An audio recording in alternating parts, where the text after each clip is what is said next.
Hola, ¿qué tal amigos? Bienvenidos nuevamente a este canal, La Biblia en Contexto. El día de hoy tengo de invitado nuevamente conmigo aquí al profesor Raúl Martín Cruz Mireles.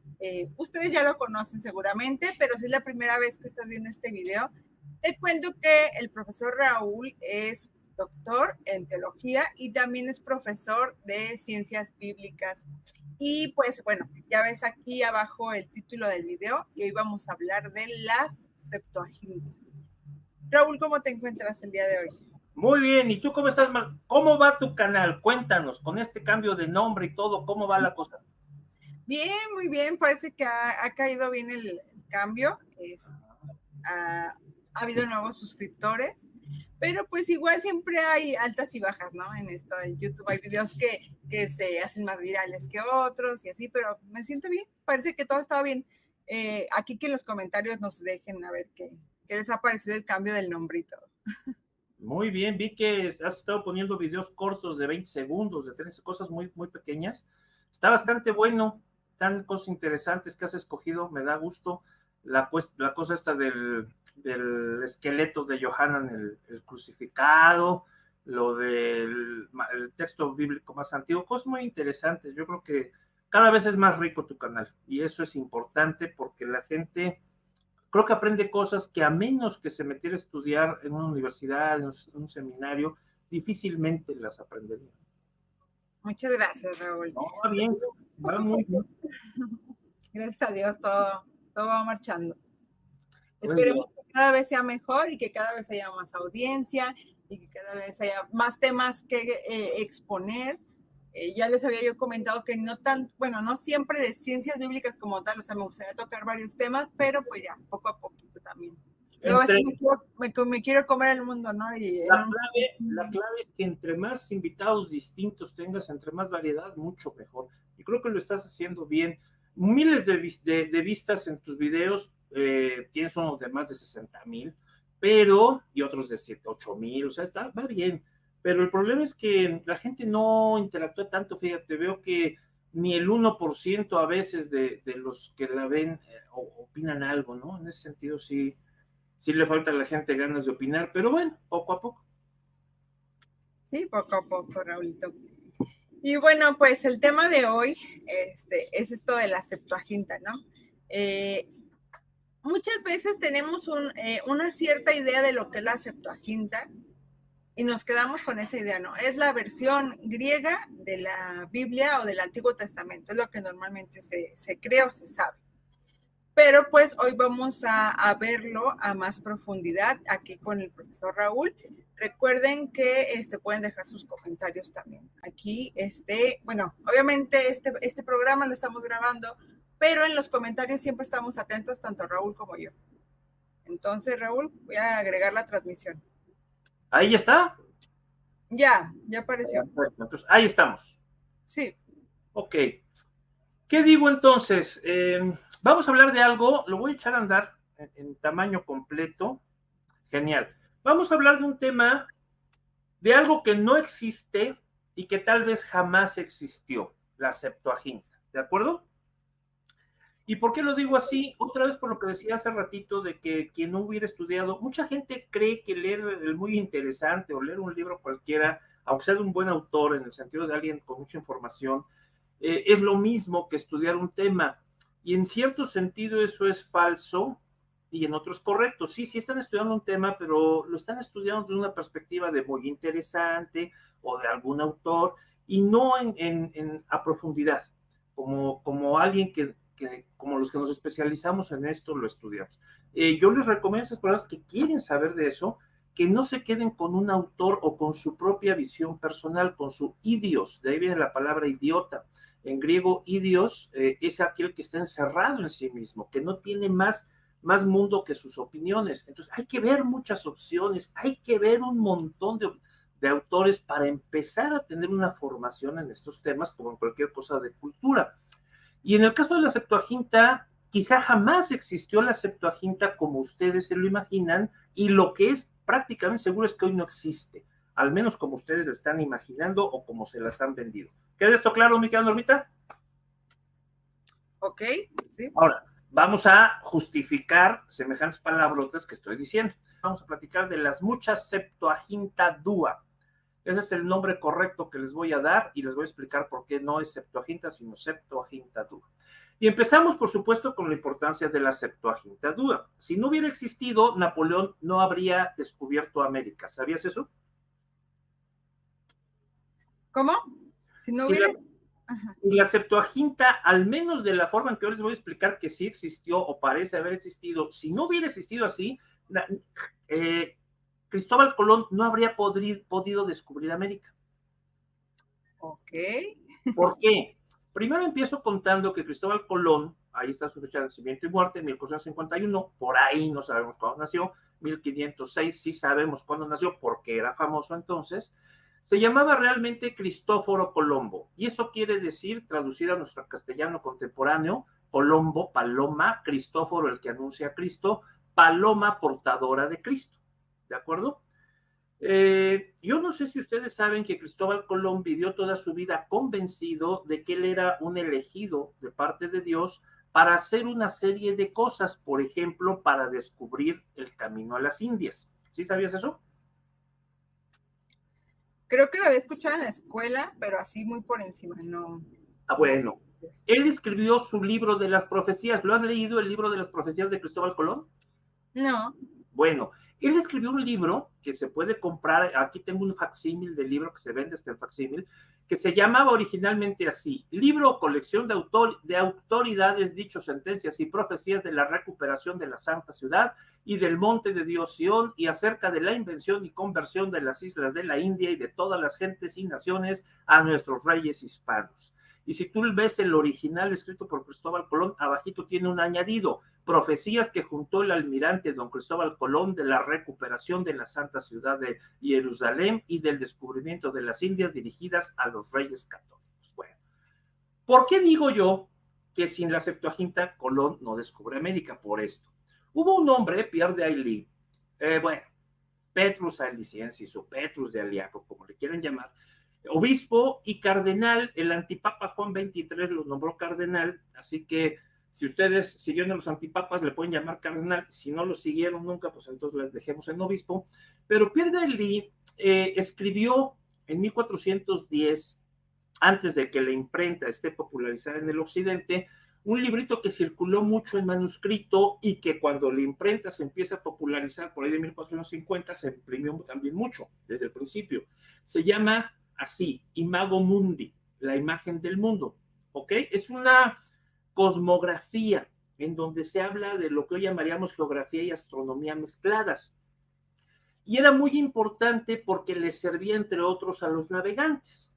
Yo tengo aquí la copia que usó Cristóbal Colón. Estas notas que están aquí, ustedes pueden verlo a los lados, están de puño y letra de Cristóbal Colón o de su hermano. Hay discusión de si eso lo escribió Colón o su hermano, pero eso se conserva todavía en el museo dedicado a Colón, allá en España. Y Pierre de Ailly en ese libro cita el cuarto libro de Esdras, capítulo 6, versículo 42. ¿Podrías ir a tu Biblia al cuarto libro de Esdras y vamos a leer esto, Normita? No tengo Biblia que tenga el cuarto de... Hazme el favor, pero la de Colón sí lo tenía. La de Cristóbal Colón tenía el cuarto libro de Esdras porque él está leyendo desde la Vulgata, y la Vulgata está construida desde la Septuaginta, de hecho, o lo que llamamos Septuaginta. Por lo tanto, leyó Pierre de Ailly y Cristóbal Colón las siguientes palabras. ¿Quieres leerlas por nosotros? El tercer día ordenaste a las aguas que se juntasen sobre la séptima parte de la tierra. 6 partes secaste y las mantienes así, para que la tierra pueda ser plantada y cultivada para estar a tu servicio. El cuarto libro de Esdras, que evidentemente es un libro en griego que está en algunas versiones que ahorita vamos a discutir, dice, de hecho lo podemos ver de una vez, se llama diferente en distintas tradiciones. En la Vulgata se llama Esdras 4, pero en las versiones inglesas antiguas se llama Esdras 2. En las versiones eslavas es Esdras 3. También se le llama en algunas otras versiones Apocalipsis judaica de Esdras o el Apocalipsis de Esdras, y hasta el día de hoy es canónico para la Iglesia Ortodoxa de Etiopía, para la Iglesia Ortodoxa Etiópica. Este es un libro sagrado. ¿De hecho? Ahora, Okay. Lo importante aquí es que el libro de Esdras implica que la tierra es redonda. Pierre de Ailly tiene muy claro que el libro de Esdras habla de que la tierra es redonda, ¿de acuerdo? ¿Y qué quiere decir esto? Que había 4 continentes y en lo que nos está contando dice que hay 6 partes secas de esa bola redonda, de esa naranja o lo que fuera el mundo, y hay una parte de agua. Así que calculó Colón en función de esto que dice la palabra de Dios, el 4º libro de Esdras. Bueno, a ver, si yo sé cuánto mide el mar de aquí hasta acá, y si yo sé cuánto camino hay, como Marco Polo lo midió de aquí hasta las Indias por tierra, pues no me tardo nada. Como la palabra de Dios dice que casi todo el planeta es pura tierra y no hay mucha agua, voy a llegar en 3 semanas, ya llegué. Él hizo esos cálculos. Fue con la reina, con los reyes católicos, con la reina Isabel, y le dijo, la palabra de Dios dice esto, majestad. Así que llegamos rápido. ¿Te fijas? Órale, no sabía. Órale. Pues el problema, que esa no es la palabra de Dios como hoy la entiende el occidente. Por lo tanto, pasaron 3 semanas, un mes y no llegaba. Y el gran problema en el corazón, lean los diarios de Colón. Colón ha escrito muchas cosas, lean a Colón. El gran problema en el corazón de Colón era, Dios mío, la palabra de Dios no puede estar equivocada. Estoy mal, estoy guiándome mal. No, era un gran problema para él no haber llegado en el tiempo calculado. Al final llega, y él cree de hecho que está en los mares del sur, porque el libro de Esdras dice que el continente que falta está en los mares del sur. En fin, sin el libro de Esdras no le prestan el dinero, no hace el viaje y no se descubre América como se descubre. ¿De hecho? Tenemos otra bronca, que hay muchos libros de Esdras en las tradiciones del texto griego con diversos nombres. Está el Esdras 2, que es otro libro, Esdras 3, que es otro libro, ahorita vamos a mencionar estos, Esdras 4, la versión armenia de Esdras 4, que es otro, el Esdras 5, el Esdras 6, las preguntas de Esdras, la apocalipsis griega de Esdras, la visión de Esdras en su versión corta y en su versión larga y la revelación de Esdras. Todos esos libros existen en la tradición bíblica del texto griego y latino. ¿De hecho? Ok. Ahora, distinguirlos es una bronca. No voy a ir más allá, nomás les digo que eso pasó con Colón. Y ahora sí vamos a entrar a lo que podríamos llamar la Septuaginta Dúa, que formalmente inicia con Aristóteles. Déjame ponerlo rápido. Yo te decía que yo considero tu canal en el centro de lo que vamos a llamar la filosofía fundamental, porque estás tomando una parte de esta reflexión sobre la existencia. Y eso nos interesa mucho en el Centro Teaching. Entonces, sabemos que Sócrates inventa el concepto. Él dice que hay un dios, un daimón, que le habla constantemente y no le dice lo que debe hacer en la vida, pero siempre le dice lo que no debe hacer en la vida.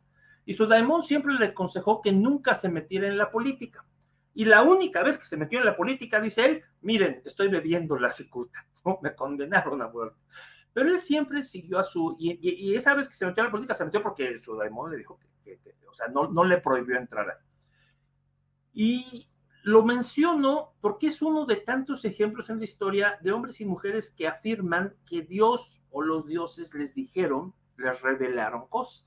Sócrates es famoso entre nosotros no por eso, sino porque él descubre el concepto o inventa el concepto, probablemente lo descubre. Se da cuenta que en la palabra árbol pueden caber todas las palabras, todos los árboles del mundo, pero la palabra árbol no está en el mundo físico, está en el mundo de los conceptos.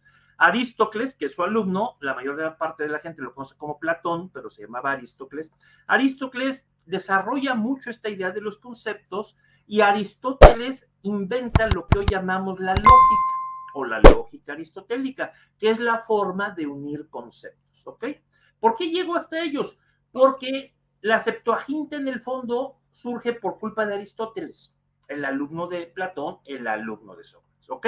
¿Cómo es eso? Déjenme contarles la historia con cuidado. Entonces, Aristóteles inventa la lógica, que es muy importante porque nos enseña cómo unir un concepto con otro y cuándo no. Él fundó aquí, en donde están viendo, en este terreno, él fundó su liceo. En 1996, mientras estaba haciendo unas excavaciones ahí, se descubrió el Liceo de Aristóteles, ¿sí? Entonces ahí están viendo ustedes lo que queda de la escuela de Aristóteles en Atenas, ¿verdad? Afuerita ahí afueritita de Atenas. ¿Y por qué es importante? Porque Aristóteles hace algo extraordinario en el sentido de que a él lo manda llamar Filipo, el rey de Macedonia, y le pide que eduque, entre otros chicos, a su hijo Alejandro. Y a Alejandro el Grande, al gran conquistador, Aristóteles lo educa desde los 13 hasta los 15 años, más o menos. Y esa educación también se la dio a otros miembros de la corte, como a dos de los generales que van a acompañar a Alejandro. De tal manera que, de hecho, el sobrino de Aristóteles se va como historiador, Calístenes, se va como historiador de Alejandro Magno. Y Alejandro Magno en algún momento les exige que se pongan de rodillas y peguen la frente al suelo frente a él, porque adopta esta costumbre que es oriental de reverencia al rey. Y los macedonios se rebelan contra eso, porque pues, ellos vienen de una cultura democrática tipo griega, y entonces o lo manda a crucificar, como dicen algunos relatos, o lo manda a la cárcel. El punto es que muere en la cárcel o muere crucificado el sobrino de Aristóteles, que iba como historiador de Alejandro Magno. Pero cuando Alejandro Magno muere, se reparte su imperio, todo lo que había conquistado en 4 partes, y Ptolomeo, que es el primer rey de lo que es Egipto, y funda la dinastía de los Ptolomeos, de lo que llamamos hoy los faraones Ptolomeos, pero pues él era macedonio, también había estudiado con Aristóteles. Y Aristóteles, en este liceo que está aquí, tenía una biblioteca.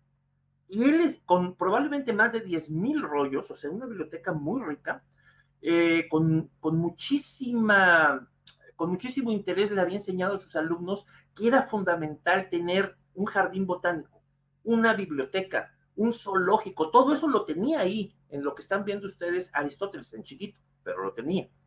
Y por eso Ptolomeo, cuando llega rey, hace lo mismo. Manda a hacer una biblioteca, que estaba en 2 secciones, un zoológico, un jardín botánico, todo lo que hoy llamamos la Biblioteca Alejandría, viene de esta enseñanza de Aristóteles. ¿Comentarios hasta aquí o sigo? No, continúa, todo bien, todo bien. Ahora, todo esto es muy importante porque esto está provocando que la ciudad de Alejandría, en el instante en que es colonizada por los Ptolomeos, por los griegos, genere una nueva cultura. Miren, yo tengo en la pantalla a José Ortega y Gasset. Ustedes saben que yo soy orteguiano de corazón.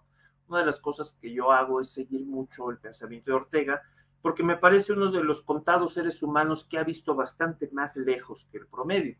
Y una de las cosas que hace Ortega y Gasset en su obra es definir la cultura. Yo no sé cómo entiendan ustedes cultura, pero Ortega la define como el conjunto de soluciones que le ha ido dando la humanidad a los problemas con los que se ha ido enfrentando. Y por eso, todo lo que sea una solución a un problema de la existencia, debe considerarse parte de la cultura. Yo coincido con Ortega, creo que eso es la mejor definición que yo conozco de cultura. Y por eso, cada una de estas ciudades que está aquí en la pantalla, Atenas, Alejandría, Roma, Bizancio, Florencia, París y Nueva York, generaron en su momento un conjunto de soluciones que convirtieron no solo a toda esa sociedad en cierto tipo de cultura, sino que provocaron una civilización. ¿Qué es la civilización? Que un montón de pueblos compartan la misma cultura, las mismas soluciones a los problemas de la existencia. Atenas generó una civilización, lo que en general lo llamamos los griegos. Alejandría generó una civilización que es la alejandrina, lo mismo que Roma, Bizancio, Florencia, a eso le llamamos el Renacimiento, París o Nueva York. La civilización de Nueva York es lo que hoy llamamos el American Way of Life. ¿Queda claro esto? Sí. Entonces, es importante entender cuando uno se sienta a leer un texto antiguo a qué cultura pertenece, a qué civilización, porque los valores son muy distintos. En Atenas, el valor es ser orgulloso. Y cuando alguien viene a enseñarme que yo debo de ser humilde, como hace el cristianismo, eso es un atentado contra la civilización. Así no se puede. La cultura del American Way of Life te enseña que el trabajo merece una recompensa económica, pero eso es impensable en Bizancio. En Bizancio, en la cultura medieval, por ejemplo, eso es absurdo. O sea, tú no trabajas para eso, tú trabajas para intercambiar otras cosas, no dinero. En fin, es todo un montón de cosas que tenemos que estudiar quienes estudian la cultura lo pueden ver con detalle, pero entonces en Alejandría surge una civilización completa, con una forma diferente a las que había habido y a las que hay después de entender la vida, la realidad, la existencia. ¿De hecho? Por lo tanto, Filadelfo, este hombre Filadelfo también estudió en el liceo. Ah, bueno, déjenme ponerlo con cuidado. Entonces, el primer Ptolomeo, el primer faraón de Ptolomeo de Egipto, que es general de Alejandro, establece la biblioteca y hay discusión histórica sobre quién mandó fundarla realmente. Yo creo que no hay duda de que fue Ptolomeo como rey de Egipto el que manda hacerla, pero ¿quién manda a traducir el texto de los hebreos al griego? Y hay muchas historias, hay muchas leyendas. Yo tomé la que me parece más sólida y estoy hablando de Demetrio de Falero. Demetrio de Falero también estudió con el sucesor de Aristóteles allá en Atenas. De hecho, Demetrio de Falero gobernó Atenas durante una década. Luego tuvo broncas políticas y todo, y se exilia acá en Egipto y llega a ser el primer bibliotecario de la Biblioteca de Alejandría. Esta estatua está hoy, esta que ven aquí está hoy en la Biblioteca de Alejandría. Está ahí en honor a él, recordando a Demetrio de Falero. Y lo más probable de todas las historias que tenemos alrededor de la Septuaginta, lo que a mí me parece más creíble, no voy a tomar tiempo en todas las demás, porque son muchas y hay muchos detalles, es que fue él al que se le ocurrió que había que traducir la Biblia de los hebreos al griego. Déjenme explicarles por qué parece que se le ocurrió. Hay una ley en Alejandría en tiempos de los Ptolomeos, desde el primero, en donde, como es Alejandría un puerto, cada barco que atraque al puerto y que lleve libros, tiene la obligación de entregar los libros, porque uno de los ideales de Aristóteles que se compró Ptolomeo primero fue tener una copia en griego de todo lo que la humanidad hubiera escrito. Y por eso la Biblioteca de Alejandría trata de cumplir ese ideal, y si tú tenías la mala fortuna de atracar tu barco en Alejandría y llevabas libros, te los decomisaban, quisieras o no. Y entonces, si tú tenías que irte rápido, te los pagaban. A ver, ¿cuánto cuesta tu libro? Y vete. Pero si te podías esperar, te tenías que esperar a que lo copiaran y te daban la copia, no el original que se quedaban. Fíjate qué ley tan interesante. Y ese original se iba a la biblioteca de Alejandría, ¿no? Y todos estos libros se traducían al griego, los que no venían en griego. Así se fue llenando el acervo de la biblioteca, y en algún momento Alejandría se volvió una ciudad populosa en donde dos de los barrios, había 4 barrios, Alfa, Beta, Gamma y Delta, y 2 de ellos tenían mayoría judía, eso lo sabemos, hay un montón de historiadores que nos han contado estas historias. Por lo tanto, es evidente que era una necesidad práctica con tanto judío que estaba hablando griego, porque Alejandría es una ciudad de habla griega desde la conquista de Alejandro, pues entonces se necesitan las escrituras en griego. Y lo más probable es que le hayan ido a pedir al bibliotecario eso, y él dijera, oiga, señor rey, necesitamos eso. ¿Preguntas hasta aquí o sigo? No, pues continúa, porque, bueno, quería preguntarte, dices que son muchas teorías o leyendas de cómo... Leyendas, muchas historias distintas, algunas contradictorias sobre cómo surgió la famosa Septuaginta. Ok. Bueno, entonces, bueno, si quieres continúa y después a ver si podemos mencionar alguna de las otras. No, ahorita voy a tomar la que me parece más interesante. Ok. ¿Sí? ¿Por qué no tomo las otras? Porque muchas de ellas son, al menos en mi opinión, míticas, muy posteriores, pero esta tiene visos de ser más o menos algo realista, ¿ok? Todos sabemos que cuando Alejandro Magno llega a Jerusalén, o espero que todos sepan, sale el sumo sacerdote con los dos sacerdotes y le dicen que él está predicho en las escrituras, en el libro de Daniel. ¿Sí han hablado de eso en tu canal? No he hablado de eso, pero yo ya lo había escuchado. Ya lo habías. Entonces, esto es algo histórico, eso pasó porque Alejandro, si algo tiene Alejandro Magno es que él no va eliminando gente, sino que va adoptando a los dioses de todos los pueblos que va conquistando, y él se hace hijo de cada uno de esos dioses. Entonces a él le parece muy bien y él dice, y quizás hasta él armó la cosa, entonces sí, yo estoy predicho en escrituras, ¿no? Así que no había tan mala relación entre los judíos y los gobernantes alejandrinos, porque finalmente ellos se sabían sometidos al poder de Alejandro Magno y ahora al de los Ptolomeos. Y sabemos que a lo largo de la historia el pueblo de Israel siempre estuvo sometido o a lo Egipto o a los babilonios o a los asirios, o sea, siempre fue un reino menos poderoso que los otros. El punto es que en este momento hay un libro que se llama el libro de Aristeas, que es el que voy a usar ahorita. El libro de Aristeas afirma una serie de cosas bastante absurdas y otras bastante creíbles. ¿Cuáles son estas cosas? El libro de Aristeas es un relato de cómo se hizo la traducción Septuaginta. Se supone entonces que manda el rey a pedir, y aquí hay discusión si es Filadelfo el segundo Ptolomeo o es el primer Ptolomeo, pero manda alguno de ellos a pedirle a Jerusalén, a los sabios, al sacerdote, que le manden traductores de la escritura, de su Biblia, de sus leyes sagradas, para pasarlas al griego. Y la tradición ahí en el libro de Aristeas afirma que se mandaron a 6 de cada tribu. Eso te da 72 sabios. Por eso el nombre de Septuaginta, que quiere decir de los 70, está equivocada. Formalmente habría sido, si le creemos a este libro de Aristeas, que es el que más se usa, habría sido la versión de los 72. Hay algunos manuscritos que afirman que fueron 75. Yo lo voy a dejar en 72, que tiene más coherencia, y entonces estamos hablando de la Septuaginta Dua. Pero como es muy tardado comparado con Septuaginta, decir Septuaginta Dua, pues se ha impuesto en el mundo la idea de hablar de la Septuaginta, de hecho, de la de los 70.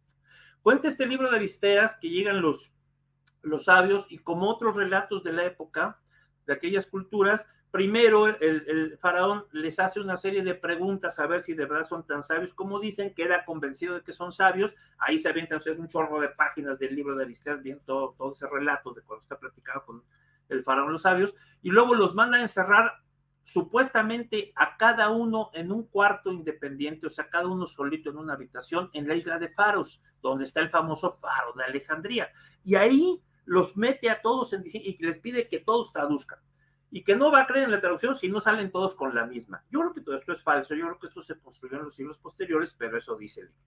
El punto es que al final salen todos con las mismas palabras, todos sacaron la misma traducción y dijeron, esto es obra de Dios, y a partir de entonces los judíos aceptaron la Septuaginta como una traducción inspirada por Dios, y los cristianos, cuando la reciben como su Antiguo Testamento, creen lo mismo, que la Septuaginta no es nada más una versión o una traducción, ha sido inspirada por Dios y es el Antiguo Testamento traducido como Dios lo quiere en griego. ¿Preguntas hasta aquí? No, continúa. Durante muchos años se hizo una fiesta cada año en la isla de Faros para celebrar la traducción de la Septuaginta. Se hacían cantos, se hacían bailes, los judíos o sea, fue un gran logro porque finalmente muchos judíos que ya no sabían hablar hebreo ni arameo podían leer las escrituras en su idioma en griego. ¿Qué pasa? Que cuando llega el cristianismo, Pablo y luego otros apóstoles, evangelistas, etcétera, del periodo, porque ya ves que hay muchos apóstoles y hay muchos profetas vivos en la época de Pablo, empiezan a usar la Septuaginta como su Antiguo Testamento, porque ellos vienen del mundo gentil, saben griego, pero no saben hebreo, no saben nada, y entonces usan la Septuaginta como su Antiguo Testamento. Y llega un momento en que los judíos discuten con los cristianos y les dicen, el argumento de los judíos es, eso no es la palabra de Dios, pero si ustedes dicen que está inspirada, pues no es cierto, porque contradice y hay muchas discusiones, por ejemplo, el famoso libro de los diálogos con el rabino Trifón, ¿te acuerdas? Donde se discute aquello de Betulá, que si era virgen o si era doncella. Entonces, como ya es un enorme problema de discusión de palabras, se decide en el mundo judío eliminar a la Septuaginta, desaparecerla, no se respeta, no se vuelve a usar, y se empiezan a hacer nuevas traducciones, o ya se habían hecho algunas que empiezan a tomar importancia, y se desecha la Septuaginta como un libro válido. Otra vez recurrí, así que tenemos en el judaísmo una tradición en cuanto al idioma canónico de sus libros sagrados, que antes de la cautividad en Babilonia los libros están en hebreo y un pedacito en arameo, como ya hemos visto aquí en tu canal. Pero luego, después de la cautividad, en Palestina van a estar como Targums, en el arameo, y en la diáspora, empezando por Alejandría, van a estar en griego. Pero va a llegar un momento en que se va a desechar este griego y se van a buscar otros griegos que no sean el de la Septuaginta Dúa. Yo me acordaba que había leído una cosa muy interesante en la literatura rabínica y otra vez le pedí a Lillajo González, que ya nos ayudó la vez pasada, ¿se acuerdan que él vive aquí en Efrata, en Israel, que me buscara en qué parte de la literatura rabínica se hablaba de este rechazo de la Septuaginta, y él me lo encontró en este librito, en la Megilat Anit, en el rollo del ayuno o de los ayunos, en el último capítulo. Dice, aquí está en verde, esto que está aquí en castellano. ¿Lo quieres leer? Lo que está en itálicas. El 8 del mes de Tebet fue escrita la Torá en griego en los días del rey Ptolomei, y la oscuridad vino al mundo durante 3 días. Fue gravísimo. Es en el último, o sea, todo el rollo todo este libro de Megilat Anit te dice de todo, te habla de todas los días del año en los que no debes ayunar, porque ocurrieron cosas muy felices. Pero el último capítulo, en Mamar Aharón, lo que dice es cuándo sí debes ayunar, porque fueron días tremendos, gravísimos, como cuando se destruyó el templo en Tisha B'Av. Bueno, el 8 de Tebet, que es entre diciembre y enero de nuestro calendario, ahí tienes que ayunar, porque fue cuando se tradujo la Septuaginta, ¿de acuerdo? ¿Comentarios aquí? Entonces, tú comentas que durante la época de los apóstoles ya la versión griega era muy popular, ¿no? En la diáspora. Pero es porque los judíos no sabían otro idioma. O sea, a lo que voy es esto. Lo que pasa es que hay personas que dicen que Pablo no sabía hebreo. Hay un canal de un judío que se llama Filosofía Judía, y es uno de sus argumentos. Él dice que Pablo no sabía hebreo. Tenemos un problema porque contradice el texto del libro de Hechos. Ahora, él puede decir que el libro de Hechos tampoco es cierto, bueno, allá él. Pero si vas a ser riguroso, como yo siempre trato de insistir en tu canal, no puedes simplemente decir eso no lo voy a creer. Eso no es una actitud seria. O sea, tienes un documento antiguo que dice algo y es tu bronca a ver cómo resuelves el hecho, pero eso está transmitido por la tradición. Y en el caso del libro de Hechos se afirma que Pablo, cuando lo van a meter, si tú te acuerdas, lo agarran prisionero, lo deja hablar, de repente el romano le da permiso de que hable al pueblo y primero le habla en griego al romano y luego le habla en hebreo al pueblo, que los impacta tanto que se hace un gran silencio. ¿Recuerdas que dice eso el libro de Hechos? Sí. Bueno, entonces quien quiera que diga esto o no conoce el libro de Hechos o no quiere hacerle caso, pero no es posible porque tenemos muchos otros lugares donde, por ejemplo, Pablo pide que le lleven rollos, es decir, todo su exégesis, Paulina, es una exégesis de tipo rabínico hebraica, y si es verdad que él estudió a los pies de Gamaliel en Jerusalén, y yo no tengo por qué dudar de ello, y era el líder de su generación en conocimiento, como él lo dice en Gálatas, que daba codazos para ser el primero, eso dice él como una figura literaria diciendo que él era el mejor. Bueno, entonces tiene que saber griego, hebreo, no hay opción.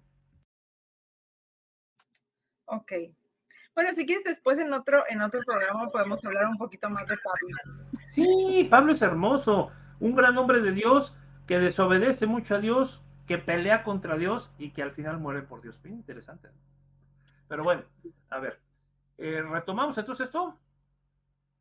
Sí. Ok, entonces le creemos al Megilat Anit. ¿Quién escribe el Megilat Anit? No hay duda de que está escrito en el siglo I.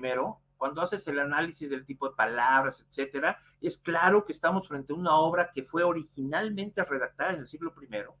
Y el Talmud de Babilonia y el mismo Megilat Anit en el Escolio, en el número 12, pero también en el Talmud de Babilonia, en Shabbat 13b, se afirma que Ananías, el hijo de Ezequías de la familia Garón, Hananías ben Ezequías de la familia Garón, junto con varios otros que se habían reunido para un sínodo en su casa, en su aposento alto, que es famoso en la literatura rabínica, el aposento alto de Ananías, el hijo de Ezequías, compilaron el Megilat Tanit. Entonces, el Talmud de Babilonia, ya hemos visto, ya no digo que la gente que quiera vea otro donde hablamos del Talmud, otro de tus videos. ¿Te acuerdas en qué video fue para que lo puedan ir a ver? En el de las hipótesis de la Torah. Muy bien. Enseñamos un poco del Talmud. Muy bien, entonces para que ahí la gente vea un poquito del Talmud. Entonces, de cómo se escribió la Torah. En Shabbat 13b se afirma esto, pero en el mismo Megilat Tanit se dice que Eleazar ven a Hananía de la familia Garón, es decir, que el hijo de Hananías, Eleazar, junto con sus seguidores compilaron el Megilat Tanit. Es decir, que el papá y el hijo son responsabilizados en una y otra obra de haber escrito este libro donde se dice esto. De hecho, yo creo que no hay que discutirlo, estos son tanaitas, están en ese periodo, y yo creo que es un trabajo como el de todos los masoretas, familiar. Padres, hijos, nietos, bisnietos se dedican a lo mismo, y por lo tanto no tengo duda de que estas dos cosas que se dicen aquí son ciertas. Tanto el papá como el hijo participaron en la construcción de este libro, en donde nos llega esta información de que los judíos ya en el siglo I se sienten sumamente tristes de haber traducido la Torá al griego y piden que por favor haya ayuno. Y por la redacción de que vino a 3 días la oscuridad del mundo, por lo menos tendrías que ayunar 3 días. ¿De hecho? Es decir, ya no están siguiendo la Septuaginta. Y no es para menos, la Septuaginta cambia mucho el sentido hebreo. Ya hemos estudiado, y si no lo digo rápidamente, ya sabemos que Reshit aquí formalmente no dice en principio, sino que viene de la raíz resh, que es cabeza, y en un sentido muy estricto se puede usar como principio, no hay problema, así lo usa el hebreo. Bet, esta vez quiere decir dentro de, ¿verdad? Dentro de el inicio, y la puntuación masorética nos obliga a traducir en uno principio, es decir, en uno de los principios, implicando que ha habido muchos principios. No sé si esto lo han discutido en tu canal. No, yo había escuchado que en realidad se debería de traducir cuando al principio o cuando en un principio. La bet solita, ¿sí? Este prefijo, o sea, cuando la bet funciona como un prefijo en una palabra hebrea, ese prefijo, cuando está en una palabra hebrea, implica que está algo dentro, puede implicar muchas cosas, pero lo más básico es la idea de que está dentro, como en una caja. Cuando metes adentro de algo de la caja, es así, dentro de, ¿ok? De ahí viene la idea de casa, brit y todas esas cosas. Pero, o sea, es una cajota de piedra donde te metes, ¿no? Pero la puntuación, los puntitos y las rayitas masoréticas aquí hacen que diga en uno, formalmente en un principio, implicando que ha habido otros. No uno solo, sino es en un principio, es uno de muchos, ¿ok? En uno principio, me gusta traducirlo mejor así, porque hay muchos otros, y eso es lo que creen muchos judíos ortodoxos hasta el día de hoy, que Dios ha creado y ha destruido el mundo muchas veces, dice uno de los textos de la literatura rabínica. Luego, la palabra crear utiliza otra que es hacer. En buen griego se pone aquí enargí. En lugar de mantener esta idea de que es en uno de muchos principios, aquí ya está en el inicio, en el argí. De ahí viene nuestra palabra arqueología y todo el inicio de las cosas, ¿no? Lo antiguo. Entonces, en el inicio, hizo, sería mejor traducir, epoinisen aquí. Y epoinisen es hacer. De ahí viene nuestra palabra médica esta de cuando se hacen las células sanguíneas. Porque es hacer cosas, producir cosas. Y puede ser equivalente a crear, pero no es exactamente la equivalencia. Aquí dice Elohim, hematopoiesis es la palabra médica. Aquí dice Elohim, es la producción de la sangre, de la hematos. Elohim está en plural y sabemos que puede hablar de una pluralidad de seres espirituales, pero en griego ya es Otheos, ya es uno, es el Dios. ¿Se fijan cómo va cambiando las cosas? Y luego dice, Ton Uranon, ya no son dos cielos como en hebreo aquí está el dual, Hashamayim son dos cielos, o sea, aquí en el hebreo dice en uno de los principios o en uno principio, creó Elohim o creó Dios o los dioses, ¿verdad? Normalmente no se traduce, por eso aquí están esos puntitos, ahorita vamos a hablar de quién sí lo traduce, a los dos cielos y a la tierra. Por eso, como ya aquí los dos cielos se vuelven nada más el cielo en uno, todas estas variantes que vemos desde el primer versículo de Génesis ya son un problema. y por lo tanto la Septuaginta no puede aceptarse realmente como una traducción fidedigna. Pero durante siglos los judíos y después los cristianos van a creer que es palabra revelada por Dios, que la Septuaginta no es una mera traducción, sino que esa traducción fue revelada, inspirada por Dios. ¿De hecho? Raúl, Venga. Fíjate que hay una de las, no sé si decir teoría, hipótesis, no sé la palabra correcta, pero es parte de la teología de esta creación ex nihilo, ¿no? De la nada, sí. Muchos, apelan a este versículo de Génesis diciendo, no, pues es que dice en un principio, o sea, de la nada y hacen todo ya un argumento, ¿no? En su momento, pues, o suena lógico, pero cuando ya vas como esto al hebreo, pues dices, es que no quiere decir eso. No. Entonces apelan a la Septuaginta. Ah, no, pero en la Septuaginta sí da ese, Sí. y te quedas así de, bueno. Pues sí, o sea, tienen razón, en la Septuaginta, bueno, todavía no hablo de la Septuaginta bien, ahorita voy a entrar a la Septuaginta, pero en el griego, en el Antiguo Testamento en griego dice, pues sí, sí dice eso. Raúl, otra cosa, pero ¿por qué lo habrán traducido así? O sea, realmente en el griego no hay una palabra que pueda dar el significado que tiene allí en hebreo. Claro que hay muchas, o sea, claro que se podría haber hecho, como ahorita vamos a ver otras traducciones que se hicieron, claro que se podría haber traducido distinto en griego, de hecho, vamos a ver autores que lo tradujeron diferente. Ah, ok, bueno. Pero entonces, antes de llegar hasta allá, el problema en el que estamos metidos es que se cree que una traducción es revelada por Dios, tanto por judíos como cristianos, y después se deja de creer eso primero en los judíos y después en los cristianos. Si tú encuentres el día de hoy a un cristiano que crea que la versión griega del Antiguo Testamento fue revelada, es raro. Todavía hay, pero son cada vez menos, ¿ok? Ok. Muy bien, porque se nos olvida y conviene recordarlo que una tercera parte del cristianismo la sigue usando. O sea, la Septuaginta, la versión griega del Antiguo Testamento es la Biblia para las iglesias ortodoxas. Sí, ¿Okay? así es. Okay. Bueno, entonces, vamos a lo siguiente. ¿Cuál es el gran problema? El gran problema, que conviene tenerlo claro, es que para el año 200 después de Cristo, ya nadie sabe qué fue la Septuaginta. Es decir, nadie está seguro de cuál es el texto griego de la Septuaginta. ¿Cómo sé yo esto? Porque Adamantius, es decir, Orígenes, lo dice. Dedicó su vida a tratar de reconstruir el texto de la Septuaginta.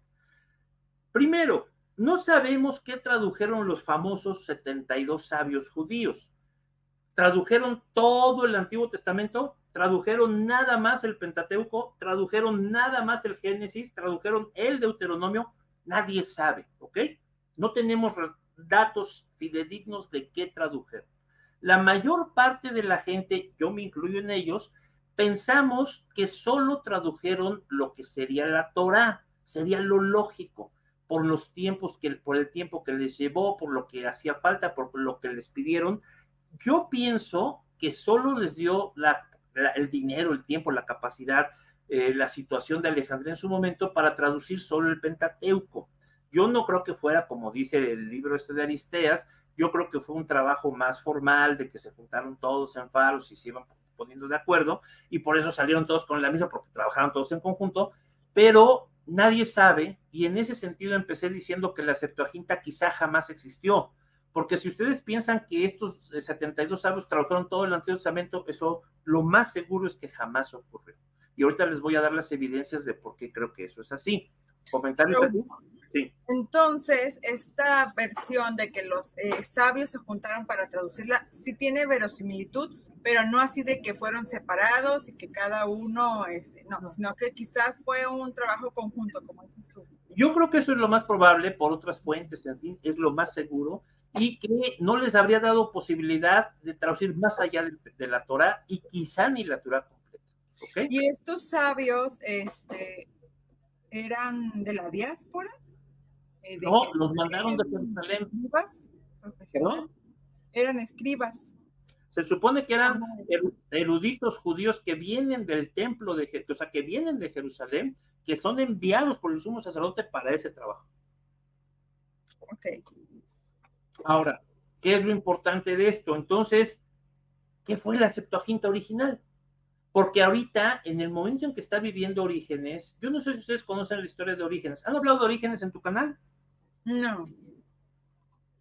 Amo a Orígenes. Orígenes nace de niño, sus papás son cristianos, y entonces, así como a ti te pudieron contar los cuentos de la Blancanieves o de Caperucita, su papá le contaba los evangelios, ¿no? Para dormir y todas esas cosas. Cuando tiene 12 años, a su papá lo apresan y lo matan porque era cristiano y los romanos estaban persiguiendo cristianos. Entonces, Orígenes quiere salir para morir con su papá, porque él es también cristiano, pero su mamá le esconde 12 o 15 años, por ahí no me acuerdo, creo que 15, pero era un adolescente. Su mamá le esconde la ropa para que no pueda vestirse y no pueda salir, y entonces el pobrecito pues se queda muy adolorido en su casa sabiendo que a su papá lo están asesinando. Y desde entonces tiene que mantener a su familia y la mantiene como retórico. Él es muy bueno desde jovencito, se vuelve un maestro retórico antes de cumplir los 18 años, y cuando tiene 18 años lo nombran el rector, el director del seminario cristiano en Alejandría. Imagínate la capacidad que ha de haber tenido ese muchacho para que los cristianos y el obispo de Alejandría lo nombren el director del seminario, el rector del seminario. Al final de cuentas, cae en desgracia después porque es un hombre muy interesante y entonces se va a otros lugares y va a Roma y luego regresa, va pasando por Cesarea y se le ocurre predicar y entonces su obispo de Alejandría le dice, ¿por qué predicas si solo alguien que está ordenado como sacerdote puede? Y entonces casi lo excomulga. Y al final se regresa, después de una historia larga, la vida de Orígenes, por favor, que se llama Adamantius, su verdadero nombre es Adamantius. Orígenes es un apodo que le ponen porque él siempre andaba preocupado por encontrar los orígenes de la Septuaginta, del cristianismo, de esas cosas. Al final se va a Cesarea, se establece ahí, porque lo excomulga su obispo, porque vuelve a regresar y entonces les dice, no puedo predicar porque, ¿cuál es la bronca? Que no, te ordenamos aquí, y lo ordenan para que predique, y cuando regresa con su obispo, pues el obispo se dice, ¿cómo que te ordenas si tú eres? Y entonces lo excomulga, ¿no? Pero entonces él se va a Cesarea, vive allá muy feliz, y su máxima obra hizo cosas valiosísimas. Tienen que leer a Orígenes, conozcan a Orígenes, un hombre muy interesante, con muchas cosas claroscuros bien, bien bonitos. Pero su máxima obra es la famosa Exapla. Para su época ya nadie está seguro en el mundo cristiano de cuál es la Septuaginta, porque te sacan distintos manuscritos en griego y te dicen, esta es la inspirada, no, esta es la no, porque no coinciden entre ellos. Y estamos hablando, mi querida Normita, del año 200 después de Cristo. ¿Te fijas? Ya en esta época nadie sabe cuál es la Septuaginta. Muy rápido, ¿no? Muy rápido, porque si realmente se hace la traducción por ahí del 200 antes de Cristo, más o menos 50 años, pues entonces en 400 años ya quién sabe cuál era. Y tiene mucho que ver porque se hicieron otras traducciones también. Aquila o Onkelos, yo creo que es el mismo Onkelos. Onkelos hizo una traducción al arameo y Aquila hace la traducción al griego del Antiguo Testamento. Sabemos que es sobrino de Adriano, del emperador Adriano, hijo de una hermana de Adriano, y él era natural del Ponto. Y en el año 12 de Adriano, que corresponde, digamos, a nuestro 128 después de Cristo, ahí lo manda Adriano para que supervise la reconstrucción de Aelia Capitolina, de Jerusalén destruida, ¿no? Y entonces él se va muy feliz ahí, y entonces entra, escucha, él como buen pagano, y se queda enamorado de la religión judía y se vuelve prosélito, y se circuncida para hacerse prosélito, pues sí. Y entonces Adriano se entera y lo manda a llamar y le dice, pero qué locura estás haciendo, ¿por qué te quieres ir a una religión de bárbaros? Y le dice, si además eso no es cierto, y le dice Aquila, cuentan las historias que existen, ¿tú crees que no existe la vida sobrenatural? Pues claro que no, traen un camello, entonces que le llevan un camello, y un camello entrenado, y entonces le dice, mira, dile que se siente, siéntate, se sienta, que se para, ¿no? Y luego agarra a Aquila y le da un mazazo en el cráneo al pobre camello y lo mata. Y le dice, dile que se pare. ¿Cómo crees? Pues está muerto. ¿Ves como si existe algo más que el puro cuerpo? Por eso me hice judío, dice. Y esa historia de Aquila, entre otras que se cuentan en la literatura rabínica, son muy interesantes, pero él se hace un verdadero prosélito como en general los conversos primeros ocurre, muy fanático. Y sí se vuelve el alumno del máximo maestro de la época, Rabí Akiva. Tú sabes que a Rabí Akiva lo asesinan. ¿Han hablado de Rabí Akiva? Lo que pasa es que ha salido a colación, perdón, en otras pláticas, pero así como tal de hablar de Rabí Akiva y de todas esas revueltas, no. Bueno, él tuvo la enorme estupidez, pero él está convencido de declarar que Shimon Bar Kokhba era el verdadero Mesías. Por supuesto, Bar Kokhba pierde frente a los romanos y matan a Akiva y matan a Bar Kokhba, ¿no? Pero antes de eso, Akiva fue muy famoso, enseñaba muy bien y le dirige la traducción a Aquila. Entonces, la traducción que hace Aquila está dirigida por Rabí Akiva y otros dos rabinos, ¿quiénes eran? Eleazar, pero no me acuerdo los otros dos, pero son tres rabinos, pero aquí es el más importante, que lo orientan en cómo va traduciendo. Y entonces, si regresamos a la traducción aquí, él utiliza una raíz de griega para esto, como en griego esto es resh de cabeza, pues él usa kefale, que es cabeza en griego, y así se va usando las mismas raíces, busca la raíz griega que signifique lo mismo, y así empieza a traducir. Por ejemplo, aquí, que no se traduce, él decide traducirlo porque en el hebreo esto significa con. Y entonces él traduce, ¿no? A la cabeza de los tiempos creó Dios con los cielos y con la tierra. Y el con implica con todo lo que contenían los cielos y con todo lo que contenía la tierra. Y así se va. Entonces la traducción de Aquila le han llamado, de hecho, el esclavo de la letra porque es extremadamente literalista. Símaco es otro traductor, pero entonces Aquila hace su propia traducción que tiene mucha reputación porque Rabí Akiva la dirigió. Símaco es un samaritano que se vuelve prosélito y luego se vuelve bionita. Ya sabes que los bionitas son estos judíos que siguen a Jesús como Mesías. Y entonces a él lo dirige cuando está siendo judío Rabí Meir, mientras es prosélito, y hace su propia traducción del hebreo al griego. Y Teodosio, que vive en Éfeso, es un Efeso quizá también fue bionita, no está tan seguro, hace otra. Todas esas tres ya están de moda, están circulando cuando Orígenes quiere saber cuál es la verdadera Septuaginta.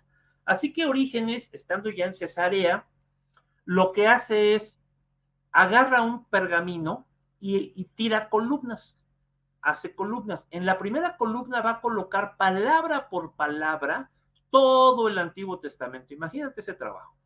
Y luego en la siguiente columna va a poner la transliteración al griego. Como ves aquí, el nombre de Dios lo deja en hebreo y va transliterando lo que cada palabra en buen griego querría decir, en el griego de su época. ¿Ok? Luego pone la traducción de Aquila, luego la de Símaco, luego lo que la gente piensa y lo que él va aquí a ir corrigiendo que debería ser la Septuaginta, aquella traducción de los judíos original, y luego la traducción de Teodosio, haciendo en total 6 columnas. ¿Queda claro? Ok. Originalmente, en muchos manuscritos nada más tenemos 4.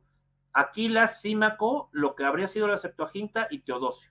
Y entonces le llamamos a eso la tétrapla. Pero sabemos que el plan original eran las 6 y que en Cesarea estaba. Imagínate el mamotreto, imagínate el tamaño de lo que es un original, así como te lo estoy poniendo, de todo el Antiguo Testamento. ¿Te imaginas cuánto pesaba eso? Sí. Dicen que no se podía cargar, que no se podía mover. ¿Ok? Pero ahí estaba. O sea, quiero decir con esto que la terminó. ¿De hecho? O sea, sí se la aventó. Pero no es nada más así tan sencillo, porque en algunos libros encontró más versiones.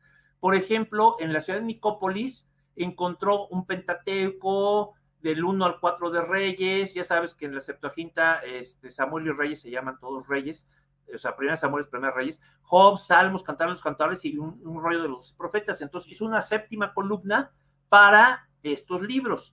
Y luego cerca de Jericó encontró, dice que en el desierto, en una vasija, libros bíblicos y los añadió en una octava columna. Éxodo, Primera de Reyes, Job, y uno dice, ¿cómo vas a encontrar en el desierto libros bíblicos en una vasija? Bueno, resulta que él fue el primero que descubrió rollos del Mar Muerto.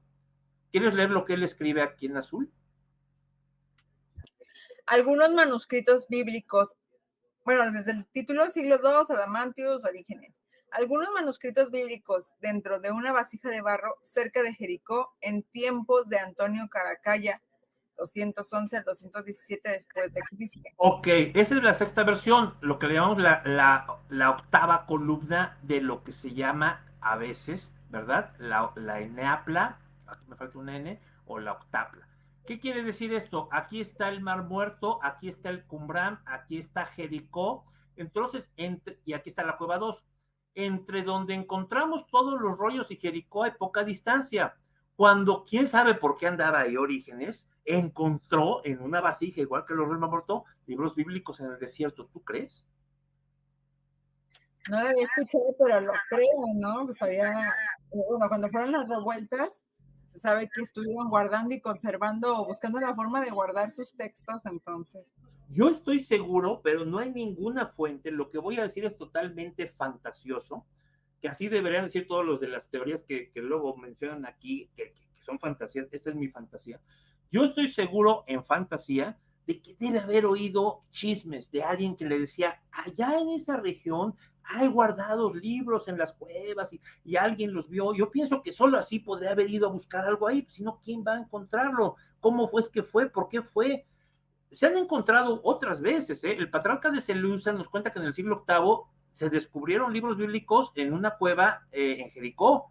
Y en el siglo XIX, Moisés Shafira, el caso de Shapira es muy famoso porque él también le llevaron árabes libros de allá del Mar Muerto. Y el más famoso, pues es el que todo el mundo conoce, que es el de El Lobo, ¿verdad? De Juma Muhammad y Muhammad el Lobo del siglo XX. Pero varias veces en la historia se han encontrado libros del Antiguo Testamento en el Mar Muerto. Entonces no hay que olvidar eso. El punto, ¿perdón? Claro, digo, que no nos olvidemos de eso. Y no. Fíjate que son historias bien interesantes para hacer películas y novelas. Bueno, todavía hay una novena columna en los libros poéticos del Antiguo Testamento según San Jerónimo. San Jerónimo, que usó la exapla o la eneapla, él se fue hasta, fíjate, no sé por qué esto está aquí tapando, pero no debería estar. Bueno, no lo voy a quitar ahorita porque se va a hacer un caos, pero esto no está bien. San Jerónimo, que fue y tuvo en sus manos esta obra de Orígenes, afirma que había una novena columna en los libros poéticos, ¿ok? Entonces, para fines prácticos, lo importante aquí es que Orígenes trató de recuperar la quinta columna, pero la verdad es que, no sé si ustedes saben, pero acabo diciendo que Orígenes al final muere, pudo escapar a muchas persecuciones, pero en la última ya no pudo. Bueno, o sea, en una no pudo, lo agarraron preso, lo tuvieron preso varios años, querían que se desdijera de ser cristiano, que jurara del cristianismo, no lo hizo, y entonces sobrevivió porque muere el emperador que lo había metido ahí, pero al año siguiente se muere por todos los daños de las torturas, y por desgracia, y entonces su obra quedó ahí, una obra erudita que no se distribuyó para nada, ¿de hecho? Pero el sucesor de Orígenes en Cesarea, el siguiente obispo Pánfilo, y luego Eusebio de Cesarea, a Pánfilo también lo meten al bote, y por ser cristiano. Y mientras está en el bote, en la cárcel, lo que hace Pánfilo es copiar la quinta columna. Y con Eusebio de Cesarea, que es el siguiente obispo, que es su ayudante, se están ayudando entre ellos, le lleva cosas, le entrega cosas para que puedan tener la Septuaginta como Orígenes la recuperó. ¿De hecho? Así que la verdadera Septuaginta que hoy podríamos tener, y eso es un decir porque te van a ver los peros, a lo mucho sería el resultado del trabajo crítico de Orígenes. ¿De acuerdo? Ok. Entonces ya no es la original esta que todo el mundo piensa, el Isla de Faros, no, esa quién sabe qué le pasó. Yo formalmente quizá no existió más que el Pentateuco y muy probablemente ya no nos queda gran cosa de ello, todo dependería de qué tan bien trabajó Orígenes. ¿De hecho? Sí, una pregunta, Raúl. Venga. Bueno, no sé si hay información sobre eso. Eh, Normalmente los judíos tienen esta manera de enseñar sus textos de tradición oral, ¿no? O sea, se aprenden los textos también. Aquí, por ejemplo, traducen la Septuaginta y luego la reparten, o cada quien, como hablaban griego, cada quien lo traducía. O sea, a lo que voy es que se hizo la oficial y se repartió y después se perdió, o también ahí no se sabe qué pasó realmente. ¿La de los judíos de la isla de Faros? Sí. Bueno, ahí lo que sí sabemos es que había, primero tienes que considerar que estamos en una época donde cada libro es muy caro, es un objeto suntuoso, porque no es solo la cuestión de conseguir el papiro o el pergamino, es además el problema de tener el escriba, y es además, o sea, poseer un libro es algo para, realmente para una clase alta. No creas que cualquier sinagoga, cualquier iglesia compra libros como quiera, o sea, está difícil, ¿no? Además tenemos la tradición esta de copiar, no sabemos cómo habrá sido el copiado de la Septuaginta, sabemos cómo es el copiado masorético del Antiguo Testamento en hebreo, pero quién sabe cómo fue esos copiados, no, hay algunas tradiciones, pero con claridad no lo sabemos.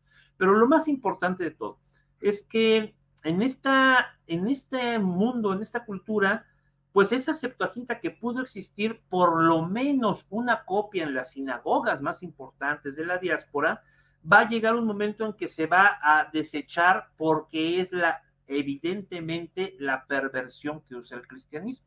Entonces, ¿qué se habría esperado que ocurriera? Hay dos opciones: que se fueran a las Genizás, que es de hecho lo que parece que tenemos en los rollos del Mar Muerto, ahorita voy a hablar de eso, o que simplemente se destruyeran. Ok. ¿Ok? Entonces, no sabemos qué pasó, lo que sí sabemos es que el pueblo judío termina por considerarla una desgracia para Israel, después de que durante siglos la consideró una bendición. Okay. Ahora, el punto es que aquí, cuando se hace la quinta columna, Orígenes es muy fregón. Orígenes es de Alejandría. Ya te dije que a los 18 años era el director del seminario. Y tiene toda la tradición de la cultura, de la civilización alejandrina, del trabajo crítico textual. Los alejandrinos inventaron el trabajo crítico textual para estudiar las obras de Homero. Y él aprende eso, estudia eso cuando estudia retórica y lo utiliza para la Biblia. Así que utiliza un montón de signos diacríticos, o velos, o sea, un montón de marquitas que se usaban en la tradición alejandrina para señalar lo que no debe estar, lo que está añadido, cosas así, ¿hecho? Y los añade, aquí se señala como indicación, con cositas aquí que ves, estos corchetillos. Él añade todo eso en su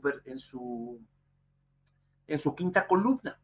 Y eso es muy importante que yo lo mencioné ahorita, porque hubo gente que copió la quinta columna, que eran perfectos ignorantes, con todo y los signos diacríticos. Entonces tenemos muchos manuscritos que les llamamos criptoexempláricos, porque copiaron los signos diacríticos y pensaron que eran las letras, y entonces les trataron de dar la forma de letra, y esa es una porquería. Ya te imaginarás cómo quedaron las palabras, ¿no? Ok. Porque se fueron modificando a lo largo de los siglos esos signos para volverlos letras. O sea, no te imaginas, o sea, es una cosa. Pero bueno, el punto es que al mismo tiempo que Orígenes está haciendo este trabajo, el obispo de Alejandría, Esiquio, hace su propia traducción, hace su recuperación de la Septuaginta, su traducción del Antiguo Testamento al griego, y lo mismo hace Luciano, un presbítero de Antioquía. ¿Ok?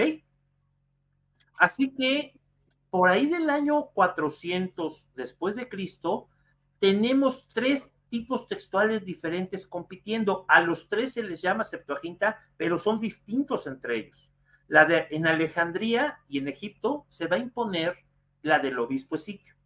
En Palestina se va a imponer la quinta columna de Adamantio, que copiaron Pánfilo y Eusebio Cesarea. Y en Constantinopla y en Antioquía, lo que equivale a decir en todo el resto del mundo cristiano occidental, digo oriental, la de Luciano. ¿De hecho? Ok. Y ya desde ahí ya te imaginarás las broncas que vas a tener si comparas una con la otra. Sí, claro. Bueno, entonces aquí viene mi pregunta: ¿cuál Septuaginta? Cuando alguien dice, está en la Septuaginta, yo le tengo que decir, espérate, hermano, ¿en qué manuscrito? Porque si es un manuscrito griego del Antiguo Testamento que viene de Constantinopla, no es igual a los de Alejandría. O si viene de Palestina, pues no es lo mismo que los de Antioquía, ¿te fijas? Sí, Bueno, ya. en ese sentido hay muchas Septuagintas, casi tantas, o hay quien dice, yo no he podido revisar todos los manuscritos viendo todos y cada uno, pero quienes dicen que lo han hecho, y es posible que lo hayan hecho, afirman que no hay dos iguales. ¿Ok? Ok, todos son distintos. Todos son distintos. ¿Ok? Okay. Preguntas hasta aquí, ¿por qué te ríes? No, porque me acuerdo la primera vez que te pregunté, oye, que la Septuaginta y que me dijiste tú, ¿cuál de todas? Y yo así de, ¿eh? Más ayuda, ¿no? Bueno, entonces, ahora espero que en este momento ya quede claro lo que dije al inicio de la charla. A lo mejor nunca existió, como ustedes se lo imaginan, a lo mejor sí existió como Torah, pero eso es lo que recuperó un cristiano, eso es lo que hizo otro cristiano como Ezequiel u otro cristiano como Luciano, o ya tenemos una carga cristiana en esas recuperaciones o en esas traducciones. ¿Tú qué crees? Mm, pues no sé, yo creo que siempre va a haber una carga, ¿no? Porque igual en las traducciones actuales lo vemos así, cargas Pues ya sí, ideológicas. si tú eres cristiano, no vas a poder hacer la traducción igual que un judío. O sea, simplemente no se puede.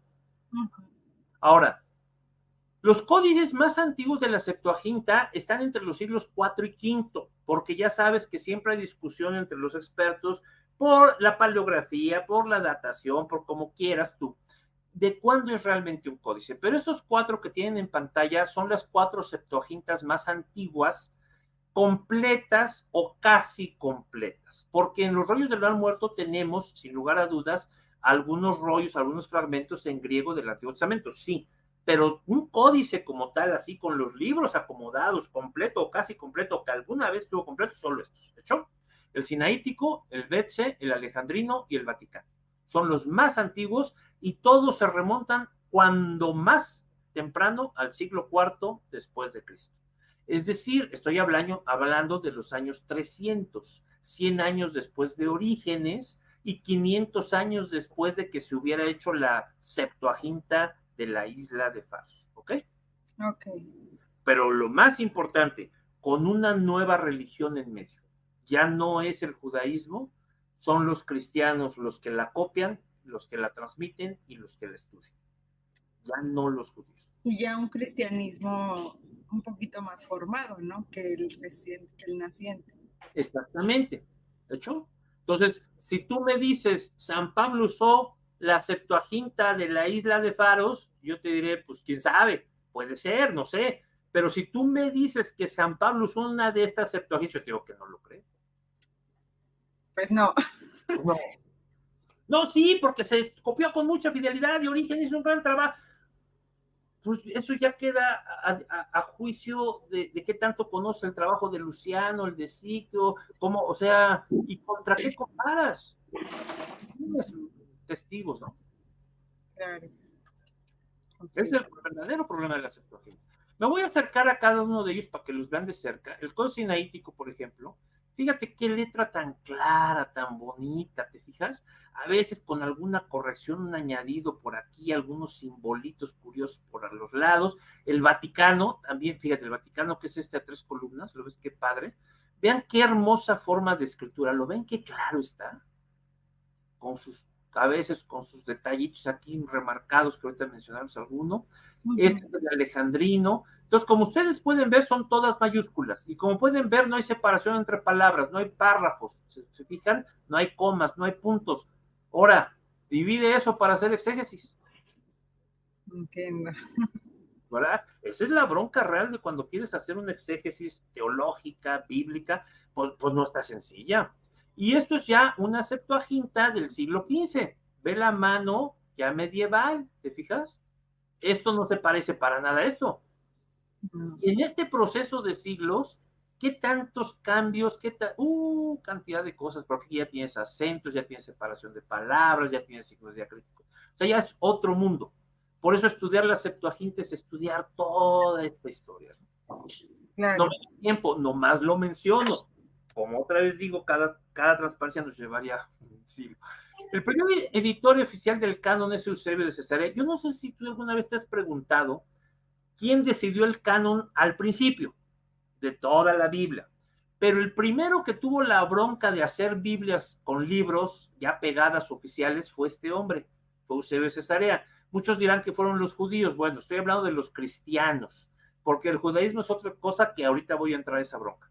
Pero en el mundo cristiano fue Eusebio de Cesarea. ¿Por qué? Porque se lo ordenó el emperador. ¿Quieres leer lo que le ordena el emperador Constantino a Eusebio alrededor del 332? A ver, ¿qué opinas? Dice, siempre preocupado por el bienestar de las iglesias de Dios, el emperador me envió una carta solicitándome producir copias de las palabras divinas. Víctor Constantinus Maximus Augustus a Eusebius. Ocurre que, gracias al favor providencial de Dios nuestro Salvador, muchos se han unido a la iglesia más santa en la ciudad que lleva mi nombre. Parece, parece, por lo tanto, una urgente necesidad, debido a que esa ciudad está prosperando muy rápido en todos los otros aspectos, que se incrementa el número de iglesias. Recibe, por lo tanto, con toda solicitud esta orden mía. He creído adecuado solicitar a su prudencia el ordenar la producción de 50 copias de las Escrituras Sagradas, que tú sabes son sumamente necesarias para la instrucción de la Iglesia, escritas de una manera legible en pergaminos adecuadamente preparados y en forma portátil y conveniente, producidas por escribas profesionales altamente capacitados en su oficio. El pretor de la diócesis ha recibido una carta con instrucciones de nuestra clemencia para que prepare todo lo necesario para la producción de estas cosas. En su vida de Constantino, en el libro 4, capítulos 34 y 36, no, en su vida de Constantino 4, del 34 al 36, se dice esto, ¿ok? Eusebio Cesarea, ¿lo han mencionado en tus conferencias un poco? Un poco nada más. Bueno, ¿han contado la historia del palacio del emperador? No que recuerdo. Te digo rápido, Eusebio es un hombre extraordinario. Tomemos en cuenta que él cuida la biblioteca que funda Orígenes en Cesarea, ayuda a Pánfilo a generar lo que va a ser la Septuaginta para Palestina, pero sobre todo escribe la primera historia de la iglesia, la famosa historia eclesiástica que a veces yo he mencionado en charlas. Lo más importante de todo para mí ahorita es señalar que a Eusebio se le acusaba a veces de haber sido traidor al cristianismo porque conservaba los dos ojos y las dos manos, es decir, porque parecía que se había escapado a todas las persecuciones. En las persecuciones a veces te sacaban un ojo, te cortaban un brazo o algo por ser cristiano, pero Eusebio estaba completito. Y entonces él decía, no, pues yo nunca he renegado, pero tenía mala fama por estar completo, ¿ok? Pero no solo eso, Eusebio cuenta muy bonito, lean las obras de Eusebio, por favor, lean a los padres de la iglesia, como cuando va subiendo un día a ver al emperador, a este Constantino, y Constantino le tenía mucho respeto a Eusebio, va caminando y dice, y yo iba subiendo las escaleras y vi a los dos soldados romanos y por primera vez en mi vida no le tuve miedo a la espada que tenían al cinto, sabía que no la iban a sacar y me sentí triunfador y sabía que Cristo había ganado, ¿no? Imagínense, lo subieron las escaleras y pasando frente a estos dos soldados, sintiendo que ganó Cristo y la lucha que ellos estaban haciendo por mantenerse cristianos. Cuenta muchas cosas buenas de Constantino Eusebio, mucha gente dice que porque se llevaban así con Eusebio, pero fíjense qué hermoso, después de haber sido perseguido, ahora el pretor de la diócesis tiene toda la lana que te haga falta para hacer las copias. Creemos, muchos creemos y muchos no creen, pero yo sí creo, que el Códice Vaticano y el Códice Sinaítico podrían ser 2 de las 50 copias que le mandó a hacer Augusto. ¿Por qué? Primero por su origen. El Códice Sinaítico, como vamos a ver, viene de una iglesia cristiana, lo mismo que el Vaticano, y eso dice mucho. Los dos son del siglo IV, que es la época en la que Constantino manda a hacerlos, y uno está en 3 columnas y el otro en 4 columnas. Y el mismo Eusebio cuenta cómo los mandó. Dijo que mandaba de A3 y de A4, y luego una palabra griega que nadie sabe traducir. No sabemos qué quiere decir, pero muy bien podría ser de 3 y 4 columnas, en ediciones de 4 y 3 columnas. En fin, yo por todo eso y otras cosas, creo que estamos frente a dos copias de lo que mandó a hacer Eusebio, es decir, tenía escribas y él nomás los coordinaba. Pero estas dos no se parecen mucho. Déjenme contarles ahorita. Para empezar, no tienen los mismos libros. El Códice Sinaítico, además de los libros que ustedes conocen, tiene lo que hoy llamamos muchos apócrifos. Tobías, Sabiduría, Eclesiástico, Judith, Macabeos, que algunas iglesias los consideran canónicos, como la católica o la ortodoxa, pero los protestantes no. Y la Carta de Bernabé y el Pastor de Hermas, que no son canónicas en muchas iglesias, en la mayor parte. El Vaticano tiene la primera de Esdras, Baruch, la Epístola de Jeremías, Eclesiástico, etcétera. Está mutilado en Hebreos 9:15 en adelante, así que no sabemos cómo estaría el Nuevo Testamento al final. Y el alejandrino pues tiene hasta 4 libros de Macabeos, las Odas, en fin, y las cartas de Clemente. ¿Se fijan? Entonces hay más libros. Una de las características fundamentales de la Septuaginta, como hoy la entendemos, es que no tiene el mismo canon que el texto masorético hebreo. ¿De hecho? Ok. Eso es lo primero a recordar. Hay más libros tanto en el Antiguo como en el Nuevo Testamento. No es de extrañar porque en el siglo II el obispo de Sardis llamado Melitón, lo estoy copiando de su Extractos 1 que está citado en la historia eclesiástica de Eusebio en el libro 4, capítulo 26, en el 13 y 14, léete lo que decía, está escribiendo en el siglo II nuestro querido obispo Melitón de Sardis, no sé si has oído hablar de él, pero ya oíste, ¿qué dice? Sí, había escuchado, dice, Melitón al hermano Onésimo, salud, ya que a menudo por tu afán en la palabra has solicitado poder disponer de los extractos de la ley y los profetas sobre el Salvador y sobre toda nuestra fe. Y puesto que has deseado saber cuál sea el número exacto y el orden de los libros del Antiguo Testamento, me he esforzado en hacerlo porque soy consciente de tu preocupación por la fe y tu deseo de aprender lo referente a la palabra en tu anhelo de Dios, ya que esto es lo que tú aprecias antes que nada y luchas por la salvación eterna. Por ello, subiendo al oriente y llegando hasta el lugar donde se predicó la escritura, logré conocer los libros del Antiguo Testamento y ahora te envío ordenados. Y ahora te los envío ordenados.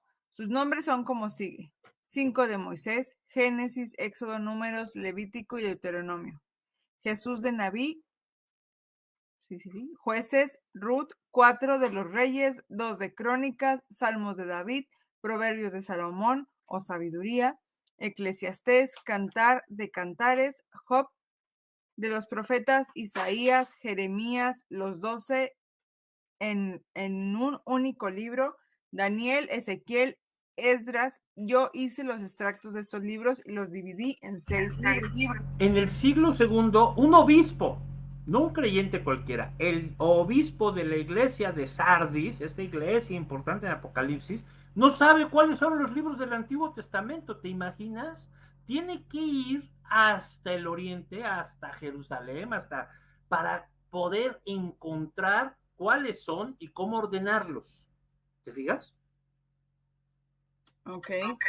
Está difícil, pues no estamos tan lejos, estamos en Asia Menor. Bueno, pues el obispo no sabe. Y gracias a Onésimo sabemos que no sabía. ¿De hecho? ¿Quién es el primero que escribe un libro sobre qué libros deben ser considerados sagrados? O sea, ¿cuál es la primera lista oficial? La que escribe Karlstadt. ¿Tú te acuerdas que Andreas Bornstein de Karlstadt es colaborador de Lutero? ¿No? El que empieza con toda la bronca del iconoclastia y luego se pelea con Lutero. Ya sabes la historia de Karlstadt. Bueno, en 1520, yo lo admiro mucho a Karlstadt, a pesar de sus, o quizá por sus propios abscesos de ira, me cae bien Karlstadt. Él escribe en 1520 De Canonicis Libris Libellus, es decir, el libro sobre la canonicidad de los libros. ¿Hecho? Y esta es la primera lista que tenemos en el mundo cristiano de qué libros deben ser considerados sagrados. Después de él, el Concilio de Trento hace su propia lista, pero el primero le hizo Karlstadt. ¿Hecho? En 1520. Luego la hace el Concilio de Trento en su decreto in super en 1546, el 8 de abril, ¿no? que son pues los que ya conocemos en la Biblia, en la Vulgata, y luego hubo diversos pronunciamientos entre 1500 y 1600 en las distintas confesiones protestantes, pero es interesante que hasta esta época no hubo como que gran preocupación de cuáles eran, ¿te fijas? Por eso tenemos a Cristóbal Colón descubriendo América, porque la Biblia dice, ¿no? Ujú. Inclusive hoy Ok, tenemos, ajá, venga. entonces esta idea que se tiene de que bueno, si puedes apagarle, gracias. Este, que en el concilio de Nicea se escoge un canon oficial para la Iglesia Católica tampoco es cierto, ¿no? Porque Pues no. muchos textos eran para ellos canónicos. Sí, por ejemplo, creo que yo te puse aquí que la carta a los laodiceanos y estaba todavía considerada sagrada en 1443 y no tenía la carta a los hebreos el canon romano, por ejemplo. Un ejemplo. Pero, por ejemplo, en estos códices como el Sinaítico, el Vaticano, bueno, pero vemos esas diferencias. Pero entonces los que tienen en común son los que sí son canónicos, se puede decir. O sea, Pues que no todos sé. estaban de acuerdo. Mira, te voy a poner el verdadero problema. La comunidad que usó el códice sinaítico, todo indica que consideraba que todos eran santos, sagrados, revelados, inspirados, o la del Códice Vaticano, o sea, dependiendo de dónde vivieras, la Biblia que te tocaba, ¿te fijas? Ok. Ese es un hecho. A menos que quieras aventurar la explicación de que aunque está en el códice, no los consideraban sagrados. ¿Tú qué dices? No, lo que yo te decía es que los que sí tienen en común, como por ejemplo los de Moisés, eso sí era oficial de que es canónico. ¿Eso era oficial para quién? Pues para los que seguían el Códice Sinaítico o el Es que, Vaticano. es que eso es lo que yo te digo, que esos más estos otros, porque también están en la Biblia. Ok. A menos que tú digas que sí están, pero no creían que eran sagrados. ¿Tú qué crees? No, pues yo creo que sí creían, ¿no? Yo también creo eso. Entonces quiere decir que según el lugar de la tierra donde te tocara nacer y ser cristiano, los libros te iban a ser sagrados, como de hecho ocurre hoy. Si tú fueras cristiana ortodoxa rusa o cristiana ortodoxa etiópica, tendrías más libros, ¿no? Y es Ok. un hecho. Ahora, ¿quiere decir que esos libros están inspirados? Esa es otra bronca, ¿no? Para los judíos, por eso, nada más de entrada, sabemos que el canon hebreo no tiene estos libros, por lo tanto esto nunca estuvo en la Septuaginta, pero eso es un decir. ¿Por qué? Porque Flavio Josefo en su Contrapión, en el primer libro, en el capítulo 8, nos cuenta de que ellos tienen los libros y te va poniendo estos, o sea, lo que llamaríamos hoy el canon masorético, ¿no? Pero sabemos que el canon alejandrino, si consideramos todo lo que está en griego del Antiguo Testamento como si fuera un canon de Alejandría, lo que de entrada puede estar en discusión, tendríamos hasta más de 50 libros diferentes, ¿ok? Del Antiguo Testamento. Ok. En el, bueno, esto no importa mucho, nada más que Filón fue el primero en usar la palabra canon en su Bios Theoreticos, en la vida contemplativa, para referirse a la colección de libros, pero en los rollos del Mar Muerto encontramos algunos libros en griego de lo que debería haber sido el canon alejandrino. O sea, mucha gente piensa que hubo dos cánones, que los judíos de Alejandría tenían uno y que los judíos de Palestina tenían otro, pero eso no se puede mantener, porque en Filón de Alejandría, que está en Alejandría, únicamente cita los de libros del canon palestinense, o sea, los que hoy se tienen en el texto masorético, ¿sí? A pesar de vivir en Alejandría. Y cuando vas a los Reyes Más Muertos que están en Palestina, donde se supone que no debería haber textos en griego del Antiguo, pues ahí hay, en los rollos me ha muerto hay textos del Antiguo Testamento de libros que hoy no son canónicos, ¿hecho? Hecho.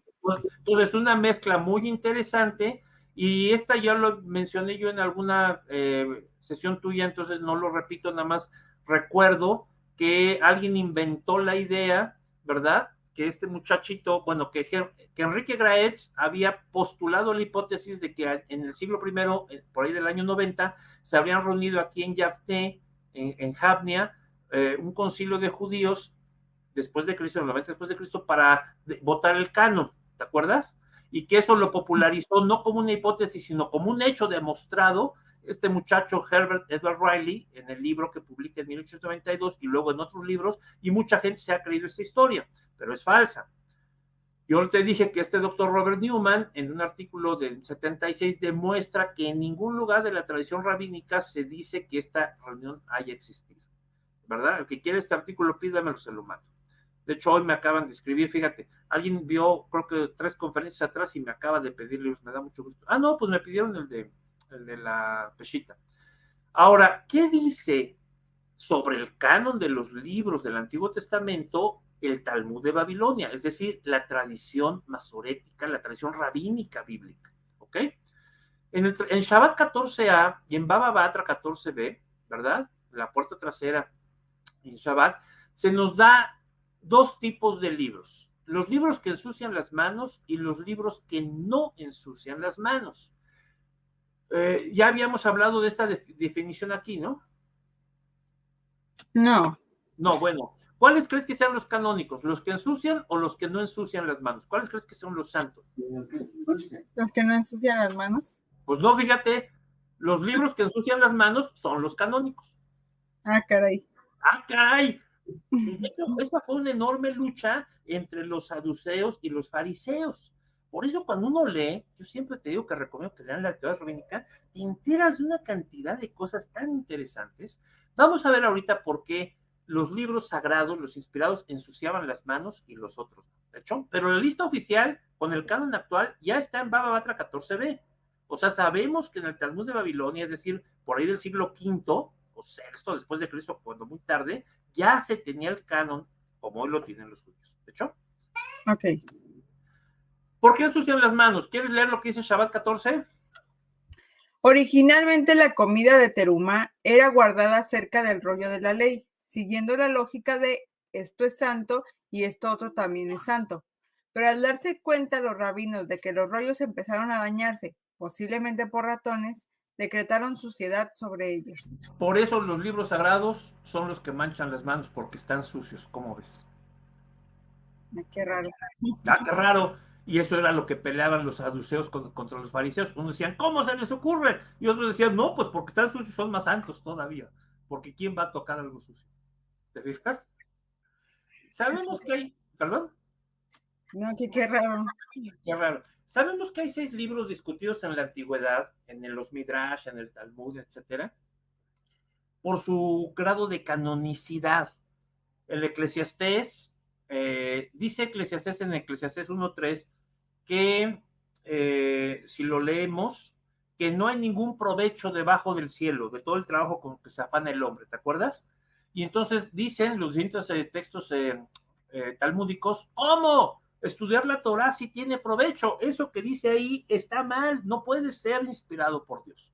El Shir HaShirim, el Cantar de los Cantares, también se discutió mucho que si era o no sagrado, seguramente por la temática, porque es un libro erótico de la poesía erótica egipcia, ese tipo de literatura que hemos comentado, y entonces es tan claro, es en muchos sentidos tan descriptivo de técnicas sexuales y todo esto, que seguramente la gente decía, no, ¿esto cómo, no? Proverbios, Ezequiel, Ruth y Esther también estuvieron en duda, como si fueran o por qué podrían haber sido o no haber sido sagrados. O sea, todos estos sabemos en las fuentes que te estoy dando ahí que se discutieron su grado de canonicidad. Al final todos se quedaron. Por ejemplo, Ruth, pues es una moabita y en Deuteronomio 23.3, ¿quieres leer Deuteronomio 23.3 para aprovechar? Deuteronomio 23.3 dice, no entrará monita ni moabita en la congregación de Yahvé ni hasta la 10ª generación de ellos. No entrarán en la congregación de Yahvé para siempre. Ahora, Ruth es moabita y el Deuteronomio prohíbe que entren los moabitas, así que ese libro no puede ser inspirado, ¿queda claro? Sí. Ahora, ¿tú sabes cómo lo solucionaron? Allí en los rabínicos. Sí. Ah, no. No, muy fácil. Dijeron, espérense, la puntuación aquí dice moabita en masculino, por lo tanto está prohibidos los hombres moabitas, no las mujeres moabitas. Ok. Y así quedó canónico. ¿Okay? No, tú te ríes, pero es en serio. Era más fácil decir de que pues queda porque se convirtió, ¿no? A su fe de Israel y de ahí. No, porque el Deuteronomio 23 prohíbe claramente, ningún moabita, ni hasta la décima, que no se puede.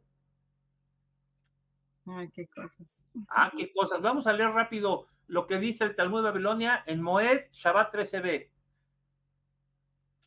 En verdad, este hombre llamado Hananía ben Ezequía, No sigas. ¿Te acuerdas quién es Hananías ben Ezequías? el que escribió, Eso, exactamente. Yo a veces pienso que esto está escrito así para que yo pueda dar la clase así, la charla así. ¿Sabes por qué? Porque ¿cómo es posible que estas cosas coincidan así? Me encanta.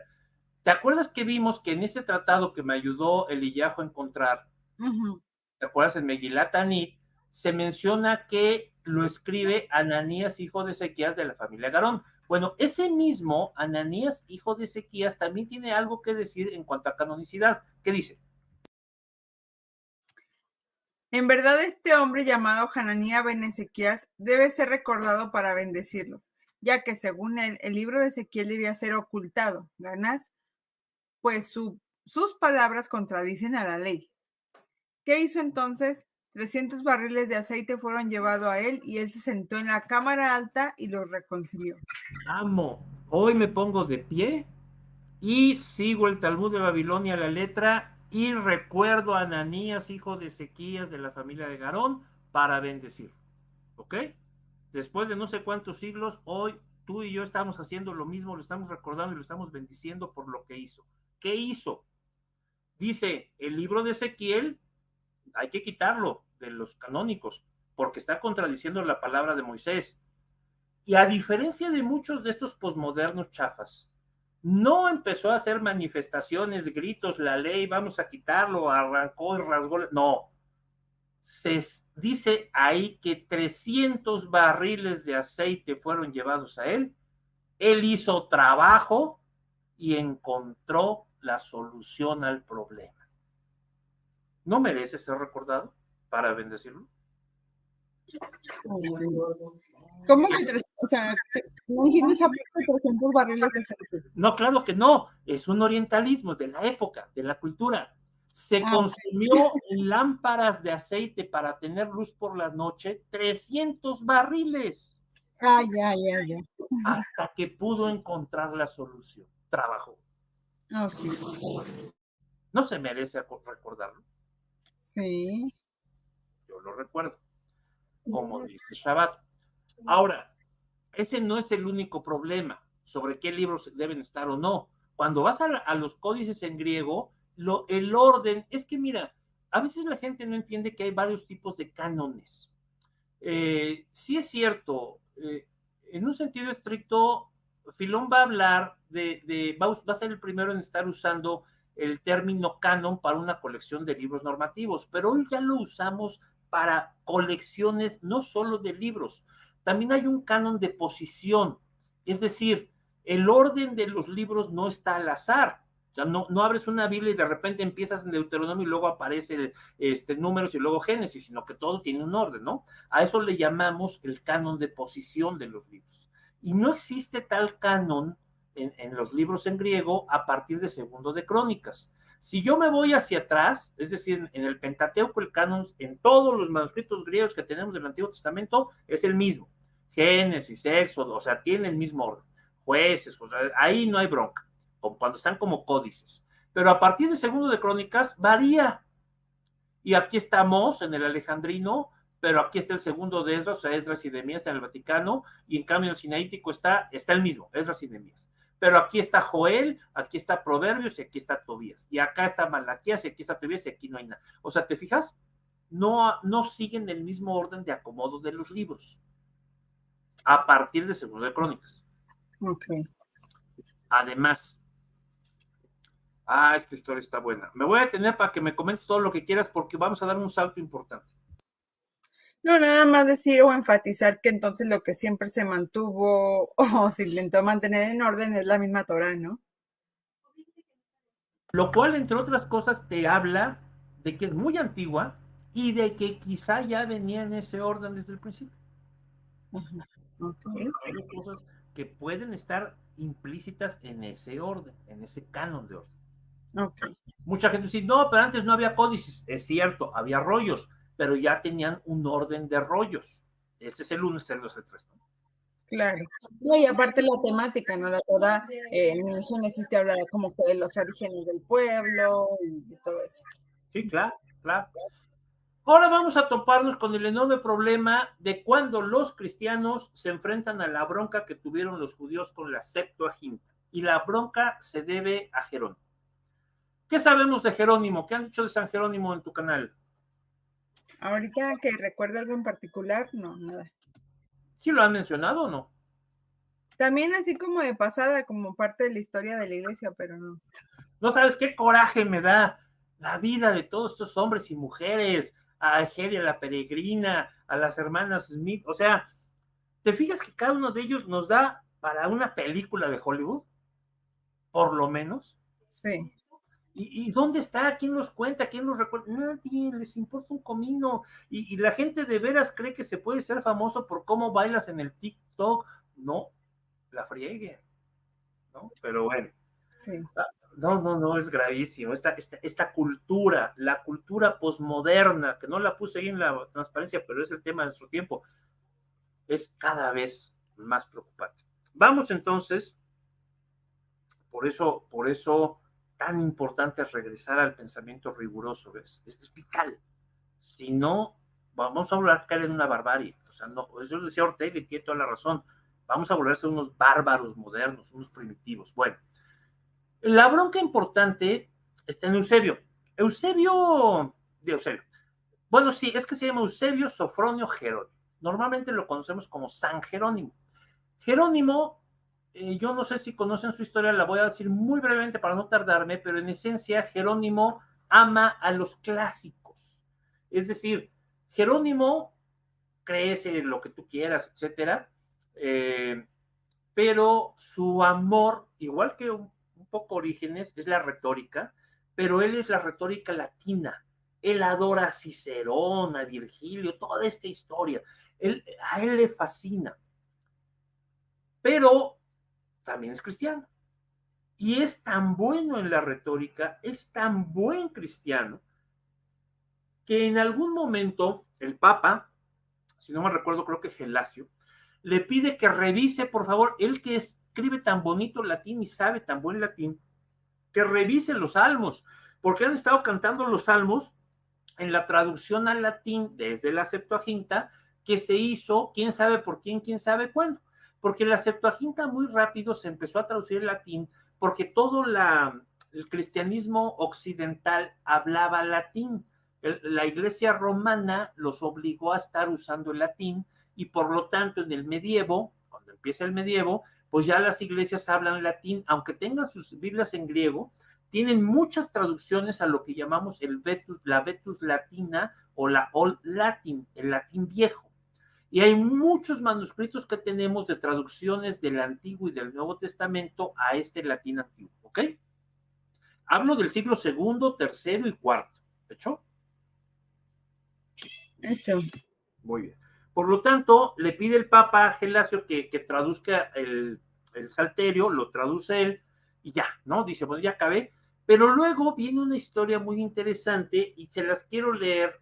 Eusebio tiene un montón de cartas publicadas, las cartas de Eusebio, las epístolas de Eusebio a un montón de gente. ¿Las has leído alguna? No. Bueno, voy a leer una de sus epístolas para que vean lo que escribe mi querido Jerónimo.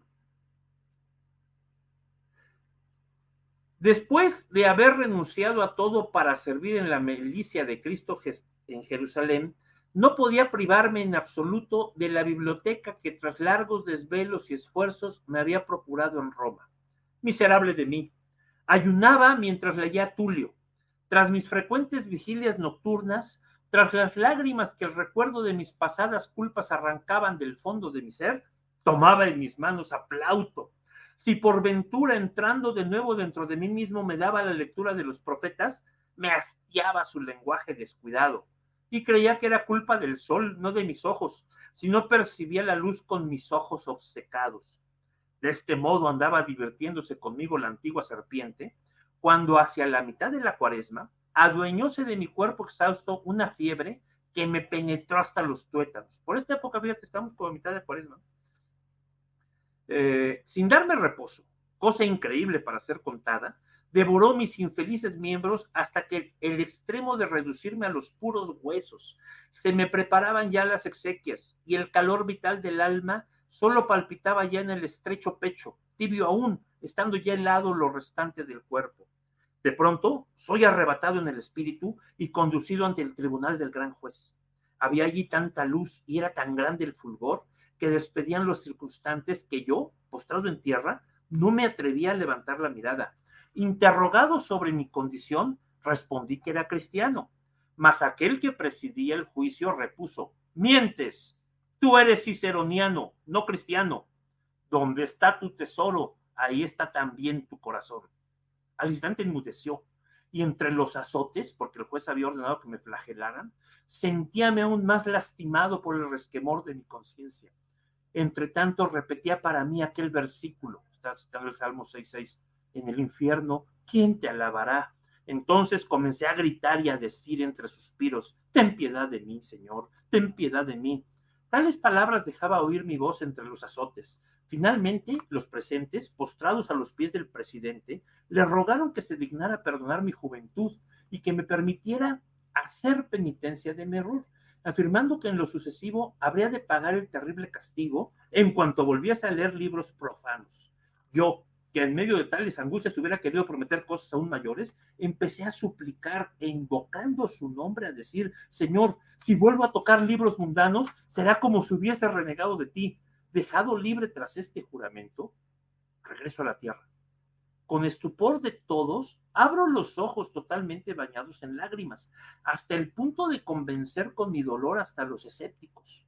No fue aquello un amodorramiento, o uno de los vanos sueños que a menudo nos engañan. De todo ello es testimonio el tribunal ante cuya presencia estuve postrado. De ello es testimonio la terrible condenación que yo temía. Quiera el cielo que nunca más deba pasar por semejante interrogatorio. De ello es testimonio el hecho de que tenía las espaldas lívidas y que sentía todavía las llagas después que me hube despertado. Desde aquel momento he estudiado los libros divinos con más ardor del que había puesto en el estudio de los libros profanos. Esto está en su carta 22, el 30. Okay. ¿Qué piensas de esto que nos cuenta Jerónimo? No sabría decir algo ahorita. ¿Tú crees que sí, que tuvo una visión y que prometió? Mira, para algunos su problema es el alcohol, para otros cristianos su problema es que roban, para otros es el sexo, para otros es... Para Jerónimo su problema eran los clásicos, que no podía dejar de leer a los autores clásicos. ¿Qué piensas de eso? Me parece curioso, ¿no? Tal vez sentía que eran como libros mundanos, como es el cristianismo. Exactamente. Entonces, ¿qué hace Jerónimo? Jerónimo se va a Cesarea, agarra a Alexapla, copia todo la quinta columna de Orígenes y la traduce al latín para tener lo que llamaríamos hoy la Vulgata. ¿Hecho? Pero hay un problema. Cuando ya hizo todo ese trabajo y va en un viaje, se lo roban y se pierde esa traducción que hizo desde la Septuaginta de Orígenes al latín. Así que se va a vivir a Belén y en Belén empieza de nuevo, pero desde el hebreo y el griego. ¿Ok? La Vulgata que hace Jerónimo viene desde el hebreo y el griego, porque la que hizo desde la Septuaginta que había reconstruido Orígenes se perdió, se la robaron. ¿Hecho? Hecho. Ahora, cuando empieza a hacer la traducción desde el hebreo y el griego, le escribe San Agustín, Aurelius Agustinus Hiponensis, y le dice, Agustín de Hipona, ¿qué estupidez estás haciendo, Jerónimo? ¿Cómo te atreves a dejar la verdadera Biblia inspirada por el Espíritu Santo, que era la Septuaginta, y quieres hacerlo desde el hebreo? ¡Estás loco! ¿Te fijas? Y esto genera, ¿habéis oído esta bronca que tuvieron los padres? Sí, se había escuchado, pero igual, no a profundidad. No, algo que quieras comentar de ella. No, te escucho. ¿Qué pasa entonces? Que uno de los mejores amigos de Jerónimo en Roma, Tirano Rufino Aquiliensis, Rufino dice, eso es obra del demonio. No puedes dejar la Septuaginta que está inspirada por Dios para traducir desde el hebreo. Y viene, de verdad, viene una guerra entre ellos al punto que quieren asesinar a Jerónimo de parte de Rufino, ponen obispos que usan la traducción que él está haciendo, Agustín se pone o sea, es una bronca muy interesante de aquella época, porque se estaba dejando de lado la Septuaginta inspirada, que ya vimos que no había tal cosa, pero en fin, o sea, no había tal cosa como una Septuaginta, pero todos se preocuparon por eso, fue una cosa muy famosa del momento, y al final de cuentas, cuando ya muere Jerónimo, Agustín, en el 427, dice, pues ni está tan mala, y empieza a usar la versión de Jerónimo, dejando de lado el antiguo latín y la Septuaginta, ¿cómo ves? Sí, se había escuchado un poco sobre esa discusión, que al final de cuentas Agustín dijo así como que, mira. Pues sí, no, la verdad es que está buena, ¿no?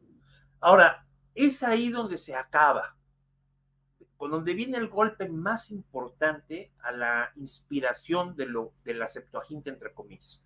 Porque una vez teniendo la Vulgata en el occidente, pues mejor la Vulgata. Y qué mejor que es un erudito latino como Jerónimo. Hay que decir que Jerónimo les enseñó latín a los niños de Belén, y ya cuando era grande. Y entonces, cuando los estaba enseñando, agarraba a Virgilio y leía Plaut. Y entonces un día llegó alguien y le dijo, oye, pues no habías jurado que nunca ibas a agarrar estos libros otra vez. Y Jerónimo dijo, ay, pero sí fue un sueño, hombre.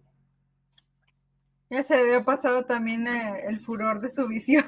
¿Cómo ves? Esas cosas pasan. Pues así pasa, ¿no? Yo pienso que hay cosas también que a lo mejor de jóvenes nos impactan y que ahora decimos, Sí, lo sí, contamos como, nostalgia, ¿no? sí, como que hizo una tormenta en un vaso de agua. A mí me fascinan, todas estas son historias de vida. Lean a los padres, lean la vida de cada uno, no saben todo lo que van a aprender. Cómo transforma inclusive la vida de la gente. Bueno, tengo aquí dos códices, el Vaticano y el Alejandrino, y ve qué diferentes son. O sea, nomás te marco así rapidito, muy sencillo. Esta es idéntica, la que está en amarillo, pero todas las demás son cosas distintas. ¿Te fijas? Todo lo que está marcado en distintos colores no coincide con el otro códice en el punto correcto, o sea, en el mismo lugar. Al punto que Otonia dice aquí, Síndona dice aquí. ¿Qué es Otonia? Lienzos. ¿Qué es Síndona? Sábana. Cosas así, ¿no? Entonces, tú tienes que decidir si le crees al Vaticano o al Alejandrino, así como está aquí en todos lados, ¿ok? Preguntas hasta aquí, ya vamos a entrar a los códices en específico. No, continuamos. ¿Cómo andamos de tiempo? ¿Cuánto tiempo tengo? Ya vamos para 2 horas. ¿De veras? Sí. Bueno, vamos a hacerlo rápido entonces. ¿Cuánto tiempo me queda? No, pues ya los 10 minutitos. El códice sinaítico fue descubierto por nuestro admirado en el centro, Lovegot Friedrich Constantin von Tischendorf, por eso se llama el centro, ¿ok? Este hombre fue un cazador de manuscritos, ahí lo tienen ustedes en foto original, y Tischendorf se fue a este monasterio de Santa Catalina y aquí descubrió ese códice. La historia es muy larga, él la escribe, entonces no la voy a contar con detalle porque ustedes pueden leerlo de su propio, de su propio puño y letra, pero él descubre aquí ese códice. Hay que entender que este monasterio fue fundado en la época de Constantino y que Constantino mandó a hacer aquellas 50 copias, ¿se acuerdan? Y que aquí estaba guardado ese códice. Pues un dato interesante para suponer que puede venir desde aquella época. La verdad es que aquí nadie sabe cuándo llegó. Así se ven sus hojas, mira que amolado y está. Lo usó Tischendorf para su texto crítico que construyó. Básicamente su texto crítico sigue el códice sinaítico, pero no estaba completo. De hecho, él lo fue descubriendo por pedacitos. O sea, él cuando va, la primera visita que hace ahí, descubre unas hojas y luego vuelve a ir y hasta la tercera lo encuentra la mayor parte, pero en el 75, cuando levantaron el suelo de la capilla de San Jorge ahí en el monasterio, encontraron algunas hojas más abajo del suelo. Quién sabe cómo llegaron ahí, ¿no? Ahí están las cajas. Y luego, desde el 2002, allá en el monte, en el monasterio, han estado construyendo una estructura que hoy, de hecho, se puede meter a internet, tiene su página web y todo, porque hoy ya lo que han hecho es bastante más bonito, miren ustedes, para estar fotografiando todos los manuscritos que tienen y estar estudiándolos. Y es un trabajo muy serio el que hacen en el Monasterio de Santa Catarina de Monte. El Códice Vaticano, nadie sabe cuándo llegó al Vaticano. En el primer catálogo de libros que se hizo, ya estaba, ¿ok? Entonces, también tiene lógica que si estás en Roma, en la biblioteca del obispo de Roma, pues ahí esté, porque quizá está desde la época de Constantino, ¿te fijas?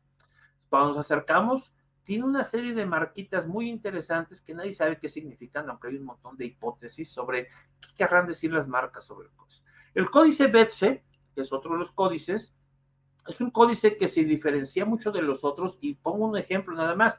El libro de Hechos, en el Nuevo Testamento ya, tiene 2.700 palabras más o menos, unas 2.700 más que el libro de Hechos que ustedes tienen en sus Biblias, de los otros códices, ¿no? Estos dos son los expertos vivos más importantes de este códice. Primero, la doctora Jenny Reed Manninger, que está en Inglaterra, en la Escuela de Teología y Estudios Religiosos de la Universidad de Bangor, o estaba, no sé si siga, pero creo que sí, no estoy seguro si sigue. Y el otro es Joseph Ruskam, ¿ok? Que es el que te he pedido que a ver si invitas a que platique contigo. Él es un experto del códice, publicó primero el libro de Hechos del Códice en catalán, luego lo publicó en castellano y luego en inglés. Ha escrito libros muy interesantes sobre el Evangelio de Marcos y sus etapas de redacción en función de lo que el códice señala. Un montón de artículos muy importantes, por ejemplo, la confrontación que tuvo lugar en la iglesia primitiva entre los círculos hebreo y helenista en la obra de Lucas. Él es el experto en esto, o sea, muchos podremos hablar de ello, ¿verdad? Pero el verdadero experto que ha trabajado esto en serio es él, ¿no? Y tiene libros hermosos de distintas cosas en ese sentido, ¿no?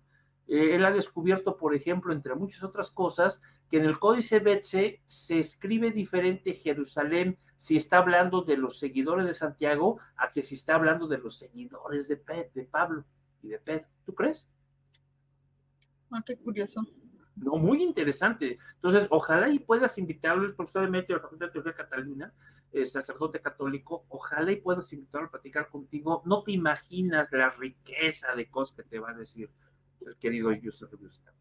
Y un solo ejemplo, ¿no? El texto occidental afirma, o sea, el texto del Códice Betse, que por el fruto del corazón de David resucitó el Mesías, que es algo que no dicen los otros códices. En fin, o dice en Hechos 13 que Lucas era un judío natural de Antioquía de Pisidia, porque dice que esa era su sinagoga, ¿ok? ¿No? Cosas de ese estilo, por eso tiene tantas cosas. Acabo diciendo, la Septuaginta entonces, de no haber existido, ahora existe ya como un librito, eh, porque mucha gente se ha dedicado a hacerlo un libro. Alfred Ralph, quizás es el más famoso de ellos, en 1935 publicó su edición crítica de la Septuaginta de bolsillo. Él quería hacerla grande, la buena, con todos los manuscritos que pudiera. Digo rápido, nadie ha revisado todos los manuscritos ni del Nuevo Testamento, ni del Antiguo, ni del... Nadie, para hacer ediciones críticas. Se revisan algunos. Y él aquí usó 3, porque la edición de bolsillo usó el Siraítico, el Alejandrino y el Vaticano. Y donde los 3 coincidían, pues no hay bronca. Donde 2 coincidían, pues dejaban la coincidencia arriba y abajo ponía lo que decía el otro. Y donde los 3 decían coincidencias, pues ponía los 3. ¿De hecho? Okay. Esta versión, que esta es la primera edición que hace en 2 volúmenes, después se volvió una que todos hemos visto, pero ahorita voy allá. Él lo hace, la publica en 35 y luego también logró publicar nada más 3 libros en exhaustivo, es decir, revisando muchos más de 3 códices, la edición de Ruth, la edición de Génesis y los Salmos y las Odas. Fue todo lo que él logró hacer en vida, ¿ok?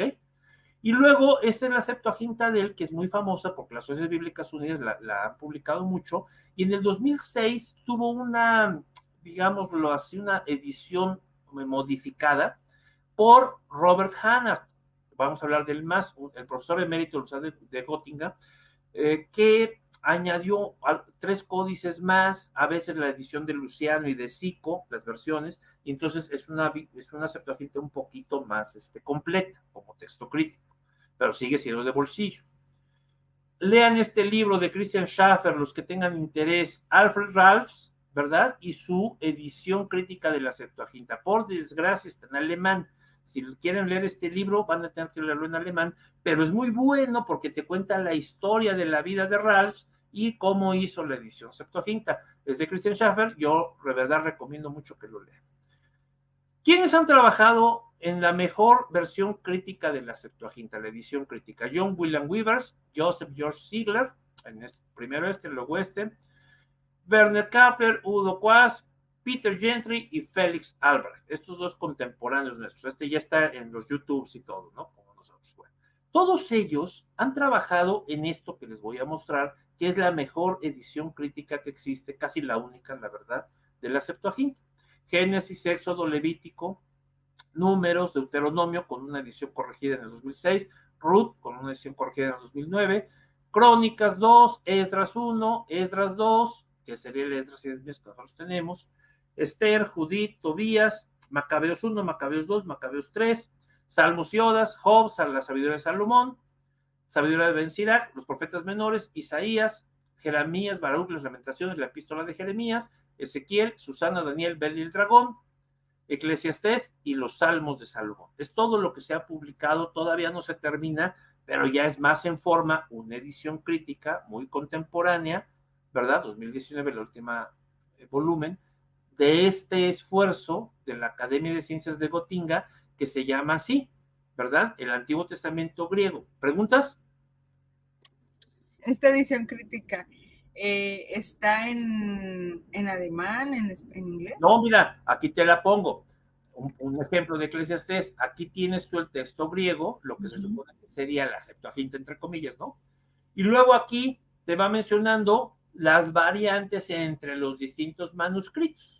Entonces no te preocupes si no sabes alemán porque está en griego, con todos los detalles que debe tener. Ok. Muy bien. Sí, tiene su introducción en inglés, en alemán, lo que sea, pero el texto como tal es griego. Ok. Y con algunos comentarios en alemán, en latín, que se acostumbran mucho. Todavía ellos siguen usando la tradición esta de hacer los comentarios en latín para que todo el mundo pueda entender. Eso se hacía hace 200 años, pero mucha gente lo sigue haciendo en estas áreas. Y en castellano, si ustedes quieren leer la Biblia en castellano, yo recomiendo que lean las obras de Natalio Fernández Marcos. Natalio, debería decir, pero tengo la costumbre de decir Natalio. Natalio Fernández Marcos y María Victoria Spotorno Díaz Caro, alumna de él. Del Centro de Ciencias Humanas y Sociales del Consejo Superior de Investigaciones Científicas de España, de Madrid. Este centro ha financiado todo lo que van a ver a continuación. Primero hay un libro introductorio escrito por Natalio, Septuaginta, la Biblia griega de judíos y cristianos. Deben leerlo. Natalio lleva décadas trabajando en la Septuaginta y esta es una edición de Ediciones Sígueme básica si quieren entender qué es la Septuaginta, su historia, sus detalles, lean, ¿ok? En la opinión de Natalio Fernández Marco, pero no está mal. ¿Y qué se ha producido? Bueno, se tiene la Biblia griega Septuaginta, una edición también de explicación. Este libro explica todos los otros libros, tienen que leer. Y está el Pentateuco, los históricos, los poéticos sapiensales y los proféticos en castellano. Es una traducción al español de la Septuaginta, como lo explica este libro, de qué manuscritos, etc. Encuentros periódicos. Hay muchos eventos a nivel mundial sobre la Septuaginta realizada ya sea por universidades como la de Sheffield, ¿verdad? La Septuaginta y el Antiguo Testamento en el Nuevo. Es un evento del 2010, lo agarro como ejemplo en nuestro boletín. La Organización Internacional para la Septuaginta y Estudios Relacionados tiene siempre un congreso cada año, sus congresos internacionales. Entonces también se tiene que ir al congreso, es muy importante. Hay revistas especializadas en la Septuaginta. Primero, el boletín, no es boletín, eso está equivocado. Es el Journal, así se llama, es que este es ese es el título anterior, no le hagan caso. El Journal de la Septuaginta y Estudios Relacionados, ¿ok? Esta revista es anual, este es su sitio web, se pueden meter ahí, cada año sale un volumen de esta y solo saca artículos sobre la Septuaginta. Y los pueden escribir en inglés, en francés o en alemán, eso sí.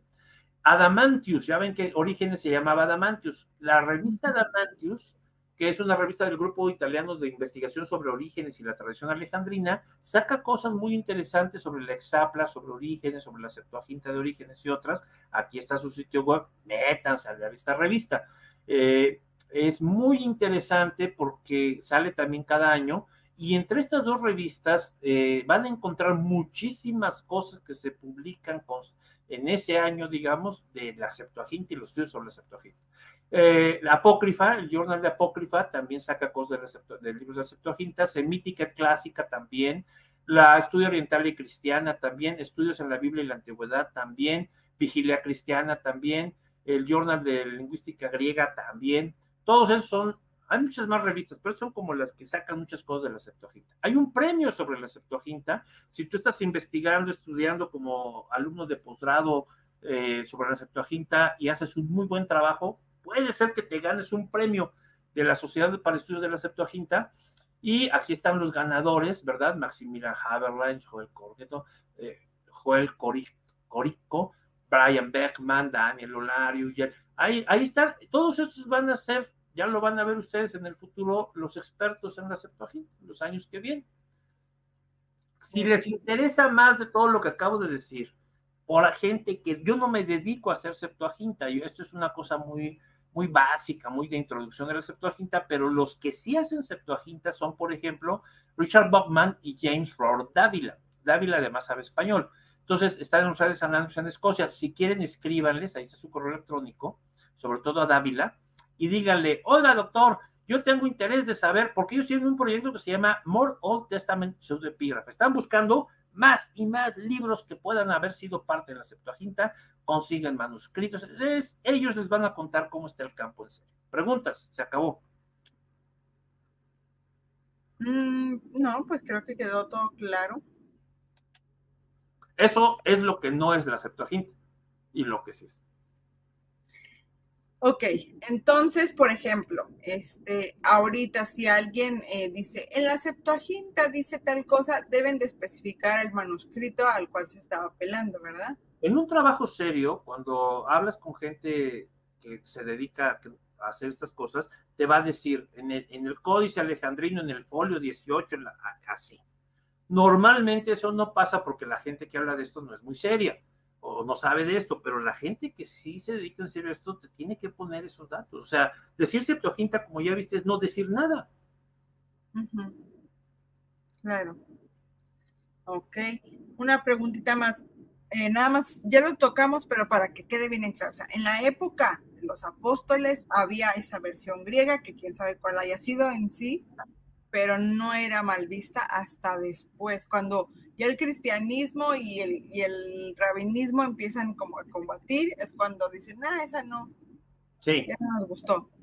Había por lo menos una, tal vez más de una, y quién sabe qué tanto, porque fíjate, aquí viene la hipótesis. Ok, si esos 72 sabios hicieron nada más el Pentateuco, tradujeron solo el Pentateuco, ¿quién tradujo lo demás? Pues no sabemos. Pero se hizo en Alejandría, pues tal vez. Algunos se quedaron y trabajaron todo, pues tal vez. O sea, eso ya no sabemos.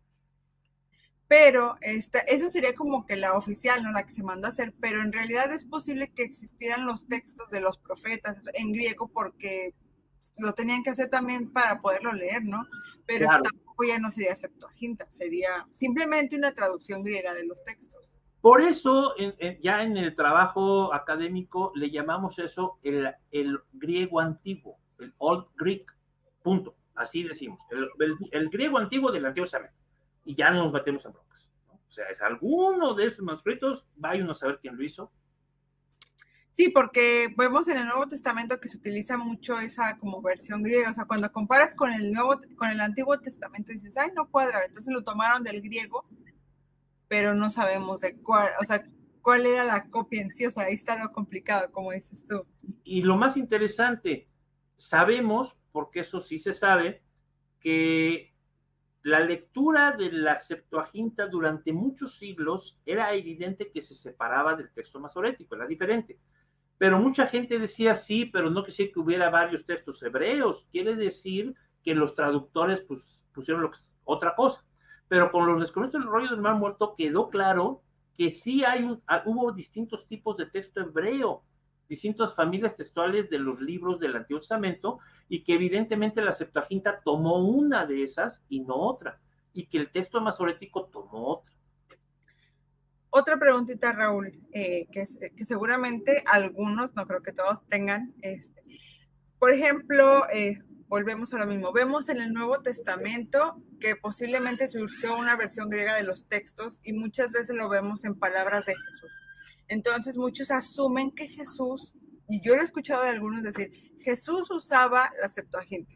Hazme favor, sí. O los apóstoles usaban la versión griega de los textos. Eso es no conocer el proceso de escribir un libro. Fíjate, yo, por decirte algo, soy Lucas y estoy escribiendo mi texto, ¿no?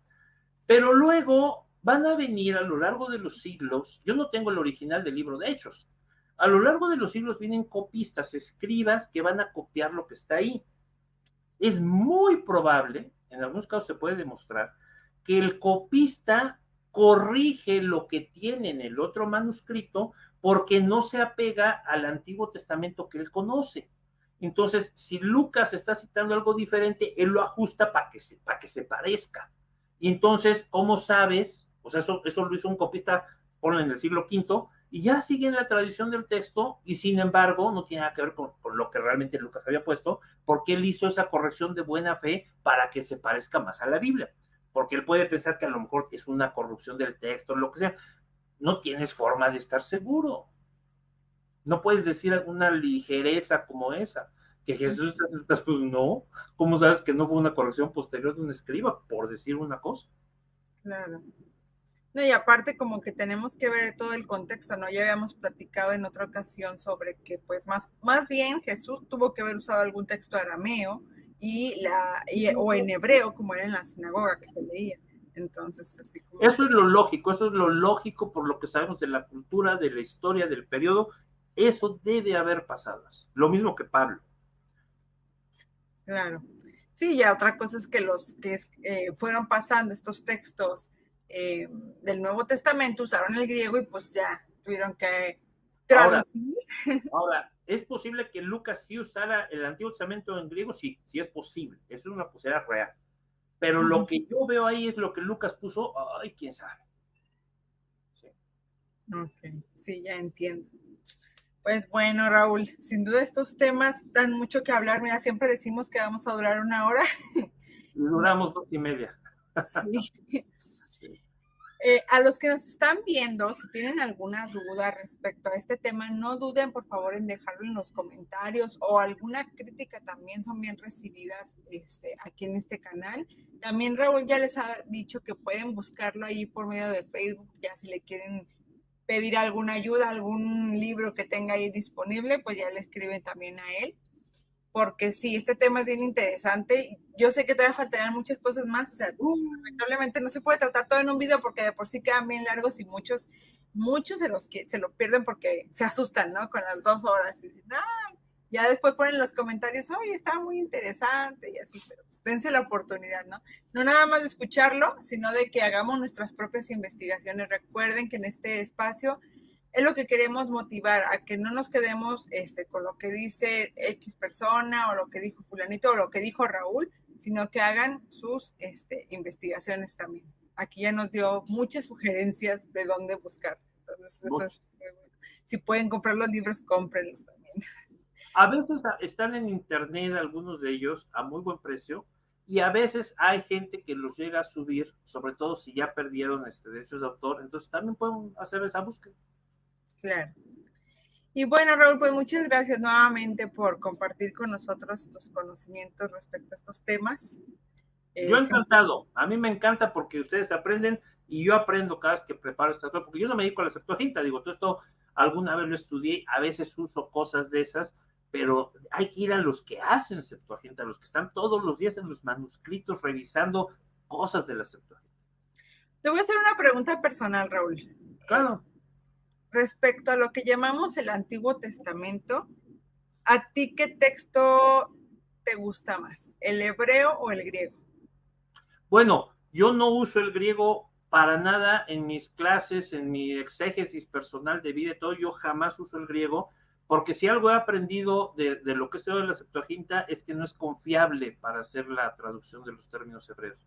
Es decir, un solo ejemplo, el hebreo no tiene vocales originalmente y por lo tanto tiene el juego que llamamos, entre otras figuras, la figura del paralelismo jánico. La misma palabra tiene varios sentidos, como aquella de desnudos y sabios de Génesis para Adán y Eva, por lo tanto, que ya vimos en algún video. Por lo tanto, si te quedas con un solo sentido, que es lo que necesariamente tiene que ser el griego, porque el griego no es así, no es un idioma que no tenga vocal, entonces tiene que dejar un solo sentido, pierdes la riqueza y el plan, la estructura intelectual del hebreo.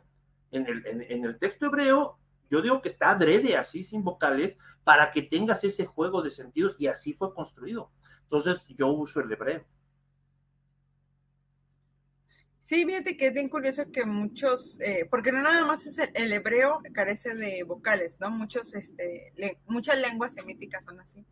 Eh, y me parece eso muy interesante. De hecho, estuve platicando con una persona, a ver si puedo entrevistarla, que tú habías compartido un poco sobre eso, de que cómo el hebreo tiene este juego se puede hacer este juego de palabras y que muchas veces los puntos masoréticos arruinan El juego. el juego de palabras. Los masoretas trataron de evitarlo, puntuando cercano la misma palabra de la otra forma, pero no siempre lo logran. Y que aparte se nota, ¿no? Mucho en la antigüedad, que por eso existen también los pesher o existen los midrash, porque se podrían hacer estos juegos de palabras. O sea, era algo que ya se hacía, no es algo novedoso de la modernidad, pues, sino que es... Si yo lo aprendí es porque está en la tradición talmúdica, es porque está en la tradición rabínica, es porque la Torah tiene 70 caras, que quiere decir que es un número infinito de posibles significados. Claro. Esto que hoy nos parece tan moderno de la lingüística y la semiótica, pues ya lo sabían. Pues si no son tarugos los antiguos, es gente muy brillante, muy Claro. brillante. Y como ahorita mencionas lo de los padres de la iglesia, para los que son cristianos o católicos, pues sí, como dices tú, bueno, que todos nos demos la oportunidad de leerlos, pero es importante lo que señalas, o sea, cómo hacían el trabajo, cómo se daban la labor de investigar, cómo se abrían a discutir estos temas. Y no, yo a veces pienso que somos más dogmáticos ahorita que los que eran antes, ¿no? El Entonces, dogma, el dogma solo puede venir del miedo. Velo tú. Digo, la gente no quiere que yo me meta en política, pero yo siempre me meto en política porque es la vida diaria. Ve a Obrador, ve al presidente de México. Él no se quiere meter en los problemas. Él es dogmático, atacar, porque tiene miedo, porque su cultura es pobre, porque no está bien formado intelectualmente y no tiene la capacidad de discutir intelectualmente. Pero alguien que está formado, que quiere entender las cosas, no se queda callado, se abre. ¿Qué dogma ni qué dogma? Yo quiero entender. No puedes nada más decir, mira, estaba viendo hace poco un video en algún lado, no sé quién me lo puso, de que le dice el que está en el video, no vayan a comprar estos libros porque son tratados. Ay, por favor, a mí me pasó, yo le fui a pedir a Alonso en la Florida, que era un fisiólogo mexicano importante, oiga, necesito estudiar la teoría de cable, me presta un libro, y me estaba dando ahí cualquier, no, yo quiero este libro que tiene usted. No, pero es un tratado, tú eres un jovencito, sí, eso es lo que yo quiero. Mucha gente le prohíbe, le estorba, le incapacita a la iglesia, a la gente, leer las cosas en serio, porque ellos son los limitados. Pero yo tuve un maestro extraordinario que se llama, creo que todavía vive, pero el doctor Adolfo García Sáenz, fue director del Instituto de Fisiología Celular en el UNAM, entre muchas otras cosas, y muchos premios, y él decía algo hermoso: es triste tener limitaciones, y es quizá más triste ver que otros no las tienen o las tienen en menor grado, pero lo que es inaceptable es que mis limitaciones las use yo como criterios de excelencia. No se puede ir más lejos. ¿Qué es eso? claro, Y eso es el dogma, eso es el dogma. claro. No, pues muchas gracias nuevamente, Raúl, por estas charlas que compartes aquí en mi canal y con todos los que nos están viendo. De verdad, muchas gracias. A ti, porque nos ayudas a todos a saber más. Gracias. Y bueno, gente, pues recuerden dejar su like en este video. Es muy importante que dejen su like en este y en todos los videos, porque de esta forma apoyan al canal de manera que YouTube nos recomiende y que estos temas lleguen a más personas, para que más personas aprendamos mejor sobre la Biblia, sobre la fe, sobre Jesús, sobre todo. Y no nos quedemos nada más con lo de encimita. Entonces, porfa, ahí dejen su like y suscríbanse si no se han suscrito también, compartan el video, dejen sus comentarios, todo eso apoya mucho a este canal. Y pues entonces nos estaríamos viendo pronto. Saludos y shalom. Recuerden dejar sus comentarios. Shalom. Shalom. Nire karim, kine manim, dacher shalom.